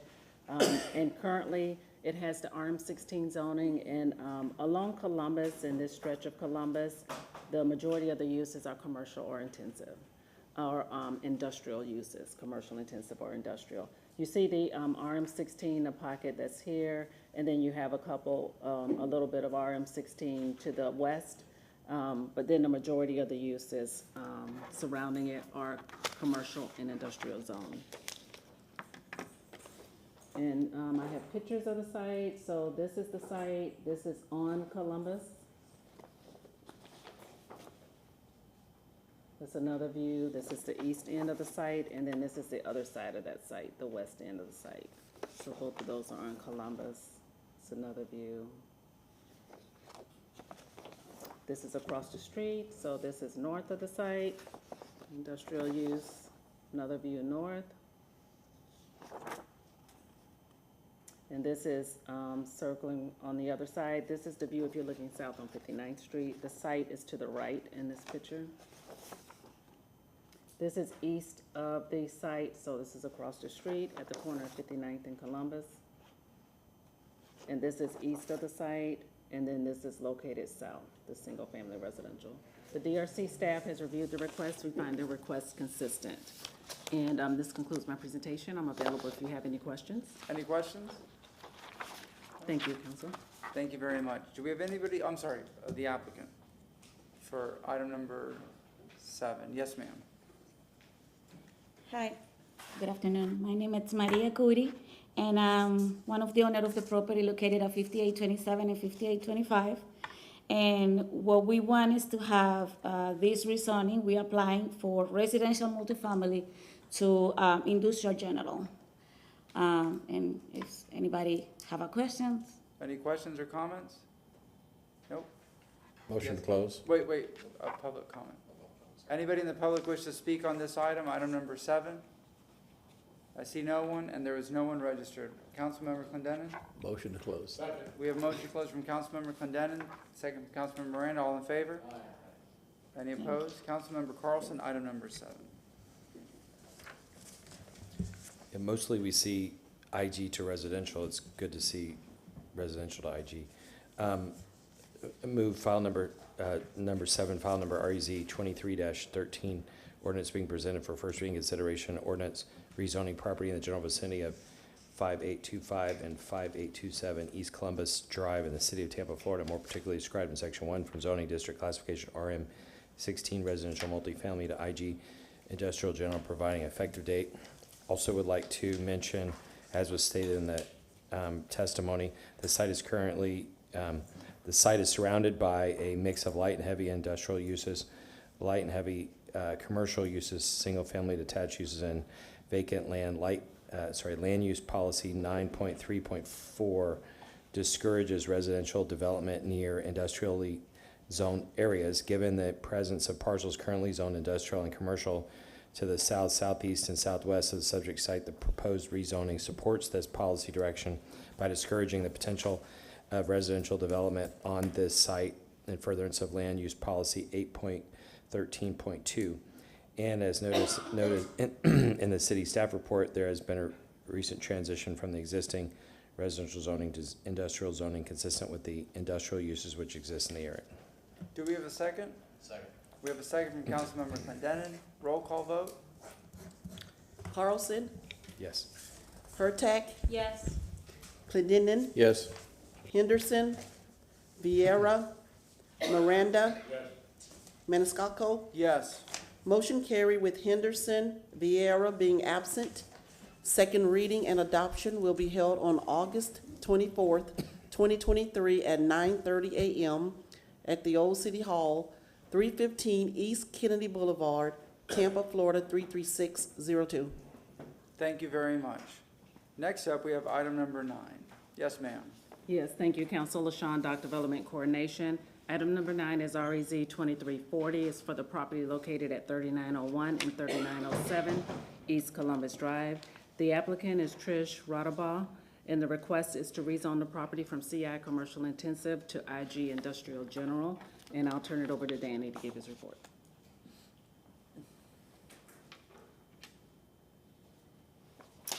Danny Collins, again with your Planning Commission staff. I was sworn in. Our next case is in the Central Tampa Planning District, specifically the Jackson Heights neighborhood and the East Tampa Urban Village. The site is in a coastal planning area, specifically Evacuation Zone E. Here's an aerial map of the subject site and the surrounding properties. You should see the subject sites on the south side of East Columbus Drive, just west of North 40th Street. This portion of East Columbus Drive is developed with primarily commercial uses. There are some residential uses just northeast of the site along Stallone Drive. Here is the adopted future land use map. The site, including parcels to the east, west, and south, are recognized under the TU 24 designation. To the north of the subject site is land recognized under the Community Commercial 35 designation. Planning Commission staff reviewed the application and found the request support of several policies in the comprehensive plan. The proposed IG zoning district can be considered in the TU 24 designation and is consistent with land use policy 8.14.2. Due to the presence of CI and IG zoning in the immediate area, Planning Commission staff finds the proposed IG zoning will allow for a development that is comparable and compatible with the surrounding area. The request is consistent with land use policies 1.2.3, 8.13.2, and 15.2.1, which provide guidance related to compatibility with the surrounding area. This is a Euclidean rezoning application. Planning Commission staff would encourage the applicant to address all applicable comprehensive plan policies during the site plan review process. Overall, the request will continue to recognize industrial lands as a key economic engine within the city, which is consistent with land use objective 8.9. Based on those considerations, the Planning Commission staff finds the request consistent with the comprehensive plan. That concludes my presentation. Any questions? Thank you very much. Yes, ma'am? Thank you, Council. LaShawn, Doc Development Coordination. And this rezoning request contains 2 lots. This property has 1 lot which measures approximately 84 feet in width, 104 feet in length, and the other lot is 77 feet in width and 104 feet in length. So the total lot area, the total project area is 17,518 square feet.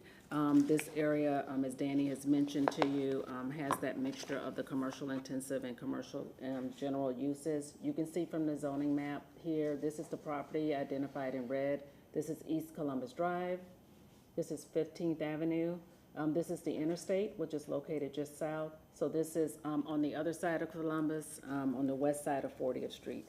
So you can see the commercial intensive zoning to the north, and to the south you have industrial general to the south and west, and then you have the pocket of CG, and then you have IG with your commercial zoning along 40th Street. And I have pictures of the site. So this is the site. Here's another view of the site.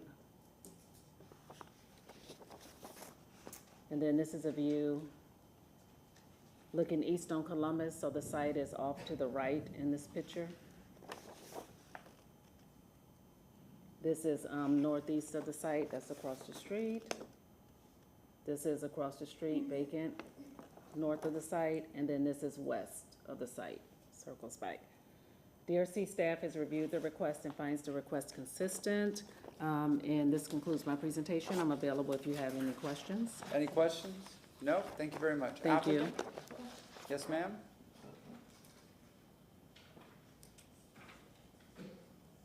My name is Trish Radabaugh. I'm here on behalf of the owner, Michael Emden, and also the tenant, Kula Collision, Bradley Kula. They're both present. Here to respectfully request rezoning from commercial intensive to industrial general. Kula's Collision provides a service to active military personnel being under contract with USAA, and repairs collision vehicles for active military as they deploy. And this open storage is consistent with other uses in the area, industrial and open storage usages. It's compatible with other businesses in the area. All right. Any questions? No. Do we have anybody in the public that wishes to speak on item number 9? I see no one. May I have a motion to close? Motion to close from Councilmember Miranda. Do we have a second? Second from Councilmember Carlson. All in favor? Aye. Any opposed? Councilmember Miranda. Thank you, Mr. Chairman. On file number REZ 23-40, orders being presented for first reading consideration. An ordinance rezoning property in general vicinity of 3901, 3907 East Columbus Drive in the city of Tampa, Florida, more particularly described in section 1 from zoning districts classification CI, commercial intensive, to IG, industrial general, providing an effective date. Do we have a second? Second from Councilmember Hurtak. Roll call vote. Hurtak, Yes. Clendenin, Yes. Henderson, Vieira, Miranda, Yes. Carlson. Yes. Maniscalco. Yes. Motion carried with Henderson, Vieira being absent. Second reading and adoption will be held on August 24th, 2023 at 9:30 a.m. Old City Hall, 315 East Kennedy Boulevard, Tampa, Florida, 33602. Thank you very much. All right, next is item number 10. Yes, ma'am? Yes, thank you, Council. LaShawn Dock, Development Coordination. Item 10 is REZ 2345. This is for the property located at 915 West Linebaugh Avenue. The applicant is represented by Pamela Jo Hadley. And this request is to rezone from RS60 residential single family to PD plan development for a business professional office. So I'll turn it over to Danny and I'll come back and give my report. Thank you. Thank you very much. Yes, sir?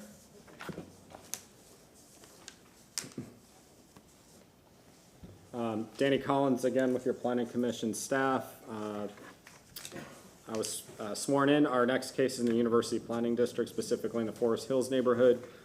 Here's an aerial map of the subject site and the surrounding properties. It's at the northeast corner of Edison Avenue and West Linebaugh Avenue. There are several churches in the vicinity of the subject site. There's one here, one directly to the south, and then just on the other side of Boulevard. This is a restaurant directly to the east of the subject site. This is Daniel Del Rio Pool, and then this is Adam Middle School just north of the pool. Once you get off the corridors, there are single-family detached residential uses. Here is the adopted future land use map. The subject site is recognized under the residential 20 designation with the sliver to the north that is recognized under the residential 10 designation. The residential 10 is directly to the north of the site. The R20 is to the east, south, and west of the site, and this is land designated as residential 6. Business and professional offices can be considered in the residential 10 and residential 20 designation if the site meets commercial locational criteria. Planning Commission staff has determined that the site meets locational criteria due to the site having frontage on Lineball Avenue, which is a collector roadway. Due to the presence of commercial uses and other non-residential uses along Lineball Avenue, Planning Commission staff finds the request comparable and compatible with the surrounding area. The comprehensive plan encourages buildings to be oriented to the public right-of-way. The PD proposes a pedestrian connection from West Lineball Avenue to the front door of the building, consistent with land use policies 1.2.19 and 1.2.26, which seek to engage the public realm. Finally, the request is well below the intensities permitted by the underlying land uses and is consistent with land use policy 8.14.1. Based on those considerations, Planning Commission staff finds the request consistent with the goals, objectives, and policy of the Tampa Comprehensive Plan. That concludes my presentation. Thank you very much, sir. Yes, ma'am. Thank you, Council. LaShawn, Dock Development Coordination. And this PD request before you is for a business professional office on site. So the structure is a one-story structure. The maximum height is listed at 20 feet. And the structure contains 3,192 square feet. Total of 11 parking spaces are required, and 14 parking spaces are provided. And I have the zoning map for you to describe the area. So this is the site that's outlined in red. It's, this is Lineball Avenue. This is North Boulevard. Council's had recent rezonings here to the east of Boulevard with residential multifamily and a mixed-use development coming before council. So you can see that the zoning actually to the north is residential single-family. And then further to the south is RS50, and you have a couple of PDs that are along the Lineball Avenue. And so this is the subject site. This is the site plan submitted. So this is Lineball, this is Edison Avenue, and so this is the site that's in the dotted line. So the structure itself is located here on the site. So this is the front door entry. So access to the site is on Lineball with exit to the site on East Edison. Surface parking exists along the west and south with one ADA space located to the south. And then the applicant has agreed between first and second reading as part of their revisions to provide additional landscaping in the parking islands just to improve the parking areas. So there are no elevations, the site exists, so these are photos of the site. So this is the north side of the site. This is the west. So this is the eastern elevation, and then this is the southern picture of the site. And here are photos of the site.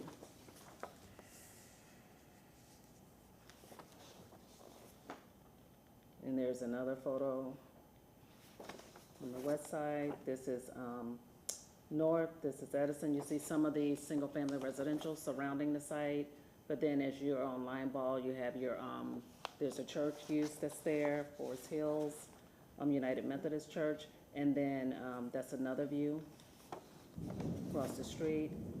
This is south of the site on the southwest corner of Lineball, and then this is across the street on the northwest corner. So the PDs that exist in the immediate area are mostly for the office uses on site. So the DRC staff has reviewed the request, finds the request inconsistent, and that is due to the findings from natural resources. It's related to waivers to the VUA buffer, but the applicant, as I mentioned earlier, has agreed to make the changes between first and second reading, in which case natural resources would find the request consistent. So there is a revision sheet, and that has been provided, so there are changes to be made. And that concludes my presentation. I'm available if you have any questions. Councilmember Clendenin, yes, sir. So why can they not develop this within Euclidean zoning and require a PD? What is missing? So currently, the property is zoned RS60 residential single family. Okay, but could they rezone it to something that a Euclidean zoning versus a PD? And But, still accomplish what they're looking for, or why do they need the PD to be able to do this? So there are waivers that are requested. So that is a good question. In order to rezone to a Euclidean, you must be able to actually permit it under the Euclidean zoning. You'd have to meet the Euclidean standards, the setbacks, all building code requirements. You cannot request waivers under Euclidean. But it's an existing building, right? They're It's not, an existing building, but if you can tell, let me put this back up and zoom in. This building actually sits more on one side of the site, and sometimes you have that with existing structures because you're not starting new. So the structure has sat on that site for years, but this is the building footprint. The building is actually right near the property line that's here. There's 2.6 feet. so they could have you to run down the meet- waivers that they would require? So yes, so the waivers that are requested on the plan are to reduce the 8-foot VUA buffer, Okay, and that is adjacent to the right-of-way to 0 feet, and that's on Limeball and on Edison. okay. And then there's a request to reduce the use-to-use landscape buffer, and that is from a 15-foot requirement for landscaping and a 6-foot masonry wall adjacent to residential to 0 with a 6-foot opaque fence. Okay, so those are realistically, their so they could not do this with Euclidean because it's an existing structure that's already in that, so they would not be able to do this. So this is the only way for them to develop it. They may have a hard time, they will have a hard Right. time with the setbacks, Okay. meeting the setbacks, and then there's the waivers. Okay, so this, yeah, that makes sense to me. Thank you, Yeah. appreciate it. Anybody else? Absolutely. All right, anything else, ma'am? That's it. Thank you, Thank you very Council. much. Do we have an applicant for item number 10? Yes, ma'am? Hi, I'm Pamela Jo Hatley, and I represent Republic Enterprise Systems, and I have a PowerPoint presentation that should pop up, I think. I did, there it is. Yes, All right. ma'am.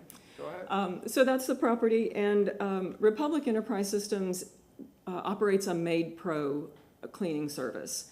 And they use this property for their administrative offices, for their business office. This building was developed in 1969, and it was developed the way it was, and it's correct that it sits too close to the east property boundary to meet the Euclidean zoning setbacks. So we had to go with a PD, and we met with staff, and we were advised we had to do that. So the office building is 3,192 square feet. It was built in 1969, and Republic acquired this property in 2021. During the process of acquiring the property, they discovered that the zoning was RS60, wouldn't allow the use, so they requested a determination of non-conforming use. The city did determine that the office building is legally existing and can legally continue. However, the code does put restrictions on non-conforming uses. For example, if the building were damaged or destroyed, or damaged to a certain extent of its value, the property owner would not be able to rehabilitate it and would not be able to continue to use it as a non-residential use. So in order to bring the property as close as possible as the Land Development Code requires today, and be able to get out of the non-conforming use status, we're requesting a PD rezoning. And as LaShawn, Ms. Dock explained, the staff did find the request inconsistent due to some items that Natural Resources wanted to see, and specifically that was widening of the island, the parking island in the northwest corner of the site, and adding a parking island in the southwest corner of the site. And the applicant has agreed to do that. And in fact, we've made the change on the site plan and submitted it, but not in time for this, this meeting. The applicant is also, and let's see, how do I, on this, okay, this one of the buttons. There we go. This is the site plan that we submitted too late for this meeting, but that one does illustrate where the parking islands will go on the northwest corner and the southwest corner. Also, we're adding a parking island in the middle of the north boundary there. And also, the property owner removed a lot of asphalt in the southeast portion of the site where it was completely asphalted. The whole site was asphalted and there were no trees whatsoever on this site.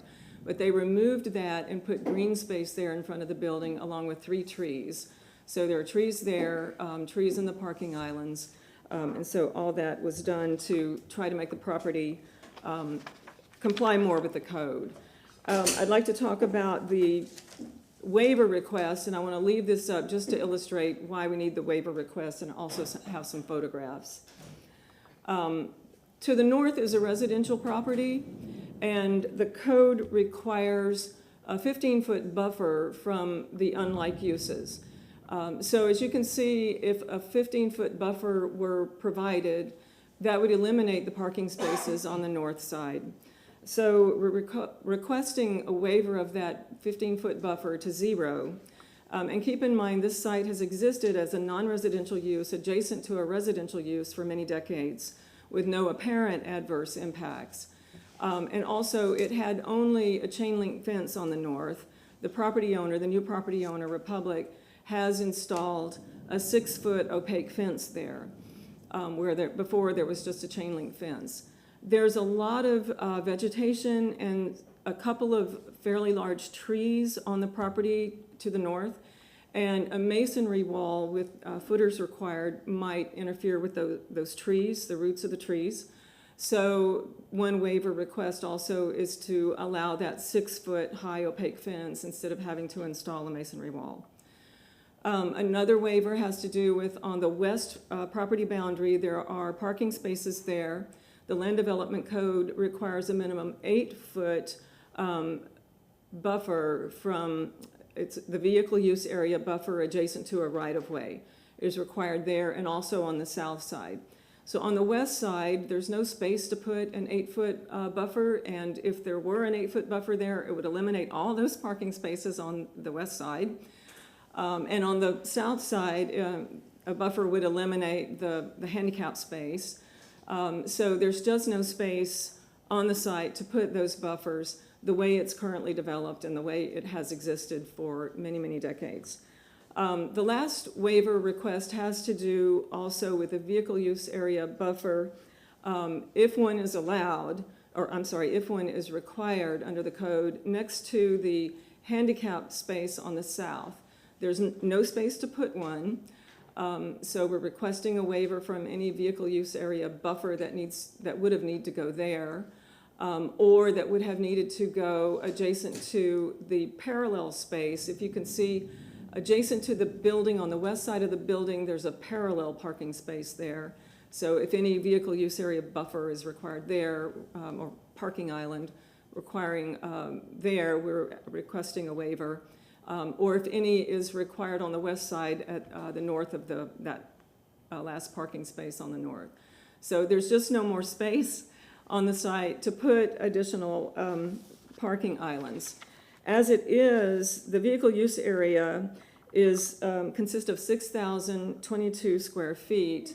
And with these changes that were requested by Natural Resources and we've agreed to, we're providing, let's see.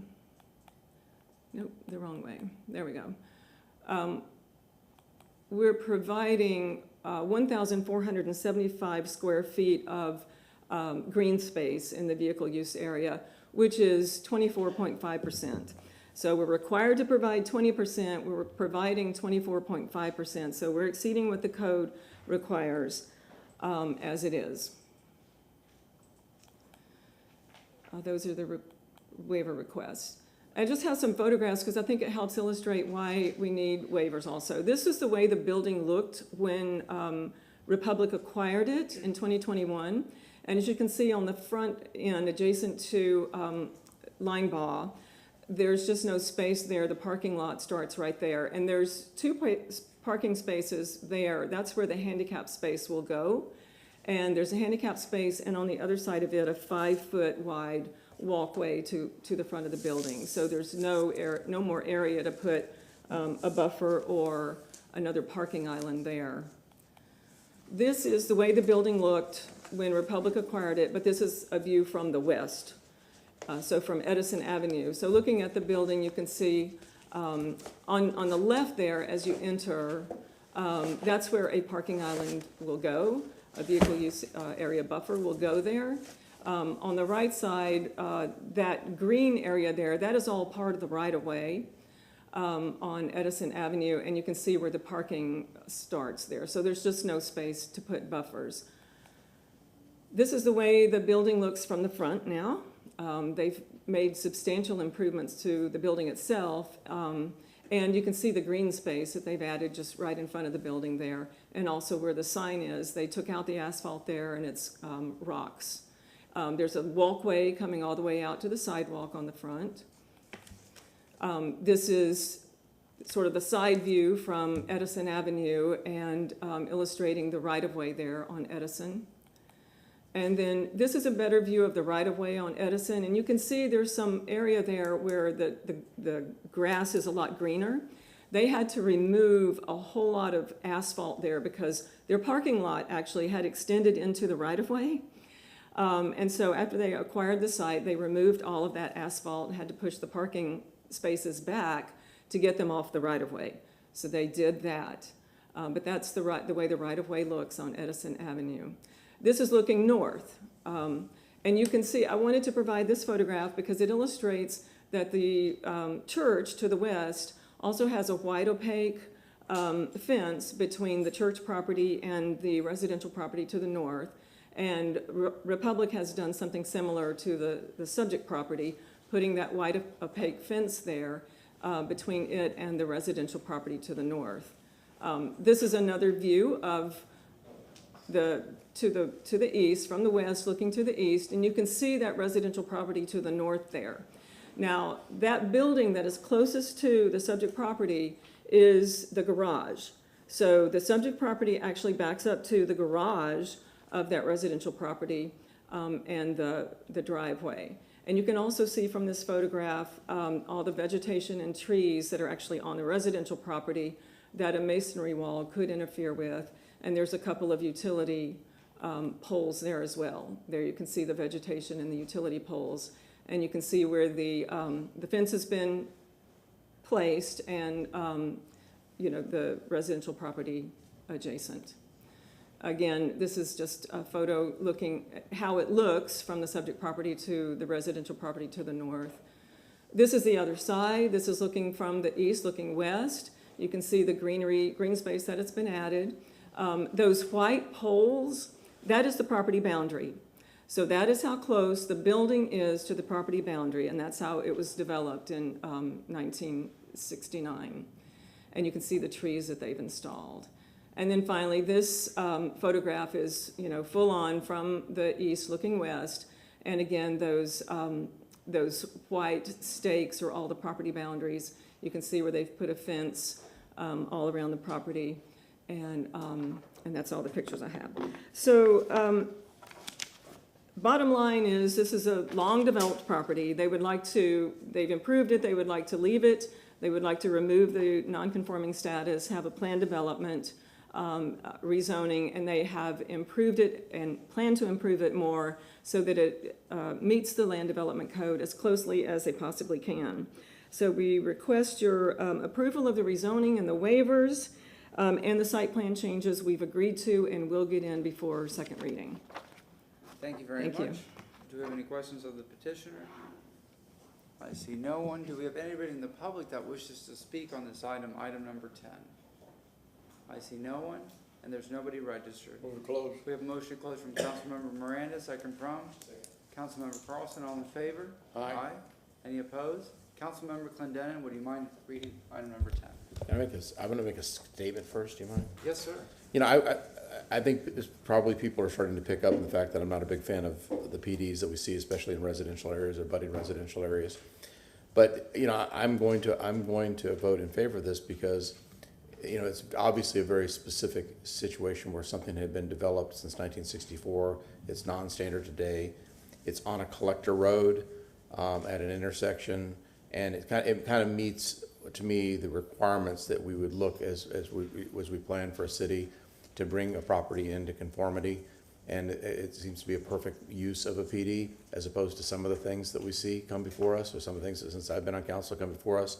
So I just wanted to highlight that some of the differences, because, you know, just so to reference consistency in my past decisions and my past things that I've talked about as we address these things, that this is a very specific situation and on a collector road and a use that clearly was developed in 1964 and has been non-conforming, and it appears as though the owners have taken great length to be good neighbors and do what is right on this property. So I move file number REZ 2345, an ordinance rezoning property in the general vicinity of 915 West Linebaugh Avenue in the city of Tampa, Florida, and more particularly described in section 1 from zoning district classifications RS60 residential single family to PD plan development, business professional office, providing an effective date. Second. With the revision. Do we have a revision sheet? Yes. Oh, I didn't see that. With the revision sheet. We have a motion from Councilmember Clendenin with a second from Councilmember Miranda. Roll call vote. Clendenin, Yes. Henderson, Vieira, Miranda, Yes. Carlson, Yes. Hurtak, Yes. Maniscalco. Yes. Motion carried with Henderson, Vieira being absent. Second reading and adoption will be held on August 24th, 2023 at 9:30 a.m. Old City Hall, 315 East Kennedy Boulevard, Tampa, Florida, 33602. Thank you very much. Last item of the night, 12. Yes, thank you, Council. LaShawn Dock, Development Coordination. Item 12 is REZ 2376. It's for the property located at 6611 North Nebraska Avenue. The applicant is represented by Joshua Nicholson. The request is to rezone the property from SHRS Residential Single Family to SHCI Commercial Intensive. And what I'll do is turn it over to Danny, and I'll come back and give my report. Thank you.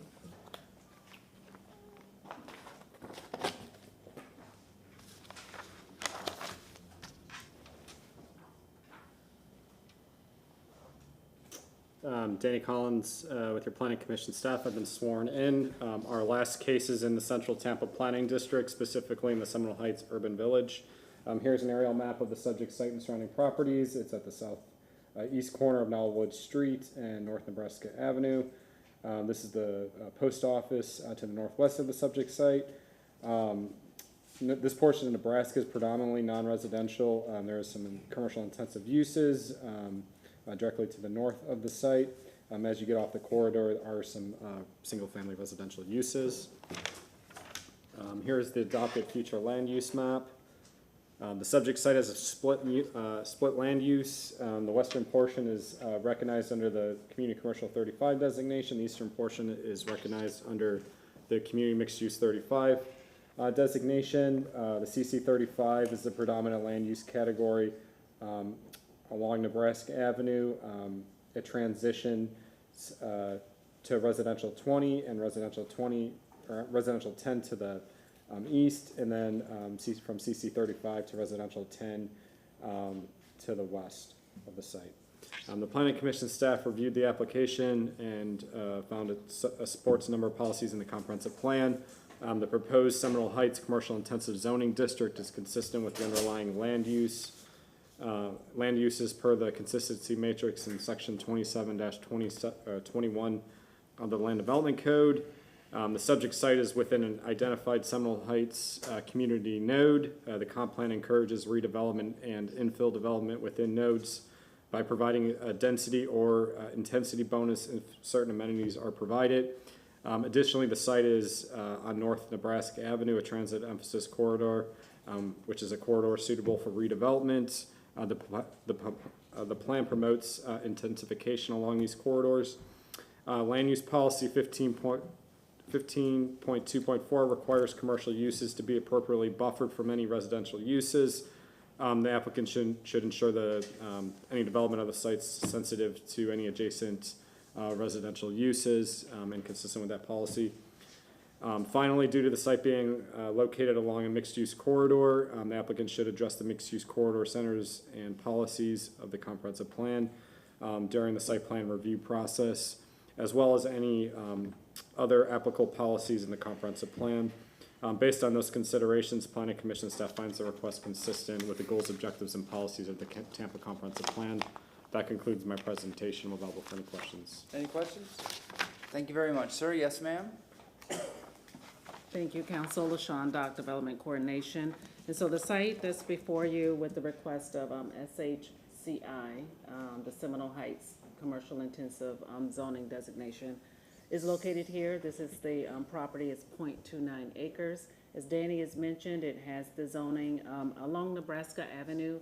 Is you have mostly the SHCI zoning, the commercial intensive. Then you have your residential single-family zonings further west of Nebraska, and then on the east of Nebraska as you move further east. So this request would allow for this to be unified into one zoning. So staff reviewed it, found the request consistent. I have photos of the site, just to give you an idea. So that is a picture of the site. It's a commercial strip center that's there on Nebraska. And this is a view from Knollwood. This is the north end of the site.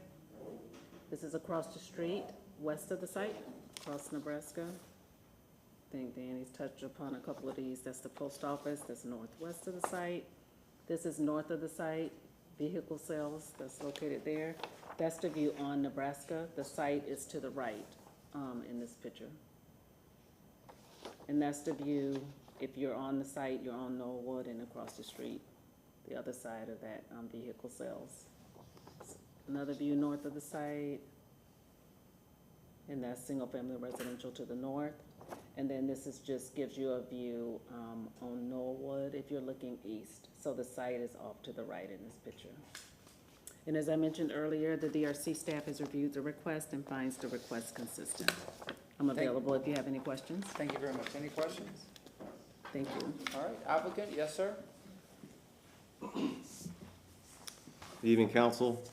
Josh Nicholson, Wolf Partners, 5620 West Limeball, here to represent the applicant, and I have been sworn in. I have nothing to add to the recommendations of the staff. I'm open for questions, and I humbly ask you to approve this request. Any questions for the applicant? Do we have anybody in the public that wishes to speak on this item? Motion to close. We have a motion to close from Councilmember Clendenin, second from Councilmember Carlson. All in favor? Aye. Aye. Any opposed? Councilmember Hurtak. I just have to say, before this night ends, that I don't think I've ever had this much commercial or intensive usage in a night, and it's really kind of exciting. While we need a lot of housing, we also need to make sure we keep jobs so people have somewhere to work. So Can we also add that this guy's won the lottery because it's 7:18 at night and he's the last applicant? Yeah, y'all have no idea. We've been here at 2:30 not too long ago, so congratulations. I move file number REZ 23-76, an ordinance being presented for first reading consideration, an ordinance rezoning property in the general vicinity of 6611 North Nebraska Avenue in the city of Tampa, Florida, and more particularly described in section 1 from zoning district classification SHRS, Seminole Heights Residential Single Family, to SHCI, Seminole Heights Mixed Use Commercial Intensive, providing an effective date. Second. We have a motion from Councilmember Hurtak with a second from Councilmember Miranda. Roll call vote. Hurtak, Yes. Clendenin, Yes. Henderson, Vieira, Miranda, Yes. Carlson, Yes. Maniscalco. Yes. Motion carried with Henderson, Vieira being absent. Second reading and adoption will be held on August 24th, 2023 at 9:30 a.m. Located at 315 East Kennedy Boulevard, Tampa, Florida, 33602. Good night. Thank you very much, everyone. New business, we have Councilmember Carlson, Councilmember Hurtak, Councilmember Clendenin, No. Councilmember Miranda? Believe it or not, I have two. Okay, thank goodness. We were going too quick here. Mr. Chairman, members of this council, I'd like to ask Land Development staff to provide a report on the feasibility of amending Sections 27-140, the bonus provision agreement, to amend the list of improvements and amenities to include improvements such as solar or other green technologies. I would like this report on September 28th or 23 at the workshop. We have a motion from Councilmember Miranda. We have a second from Councilmember Carlson. All in favor? Aye. Any opposed? Yes, sir? Second one, I'd like to ask Land Development staff to provide a report on the feasibility of amending the application requirements for PD zonings in order to include a landscaping plan. This should be required anytime an applicant is seeking to remove non-hazardous grant trees or seeking a reduction in landscaping requirements. I would like this report on September 28th, 23 at the workshop. We have a motion from Councilmember Miranda. We have a second from Councilmember Hurtak. All in favor, say aye. Aye. Any opposed? Motion to receive and file. Second. Motion from Councilmember Clendenin, second from Councilmember Miranda. All in favor? Aye. We are adjourned.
Second. You going to Barranquilla yourself? No, she's coming to West Ham. Oh, okay. Sounds like a trip. Yeah. We Second, did. I was second. Yeah. It's you. You're the boss. Oh, I'm the boss. We have a motion and a second. All those in favor say aye. Aye. Opposed? Motion to Motion receive- passes. Motion to receive and file. Second. Oh, you want it back? We're adjourned.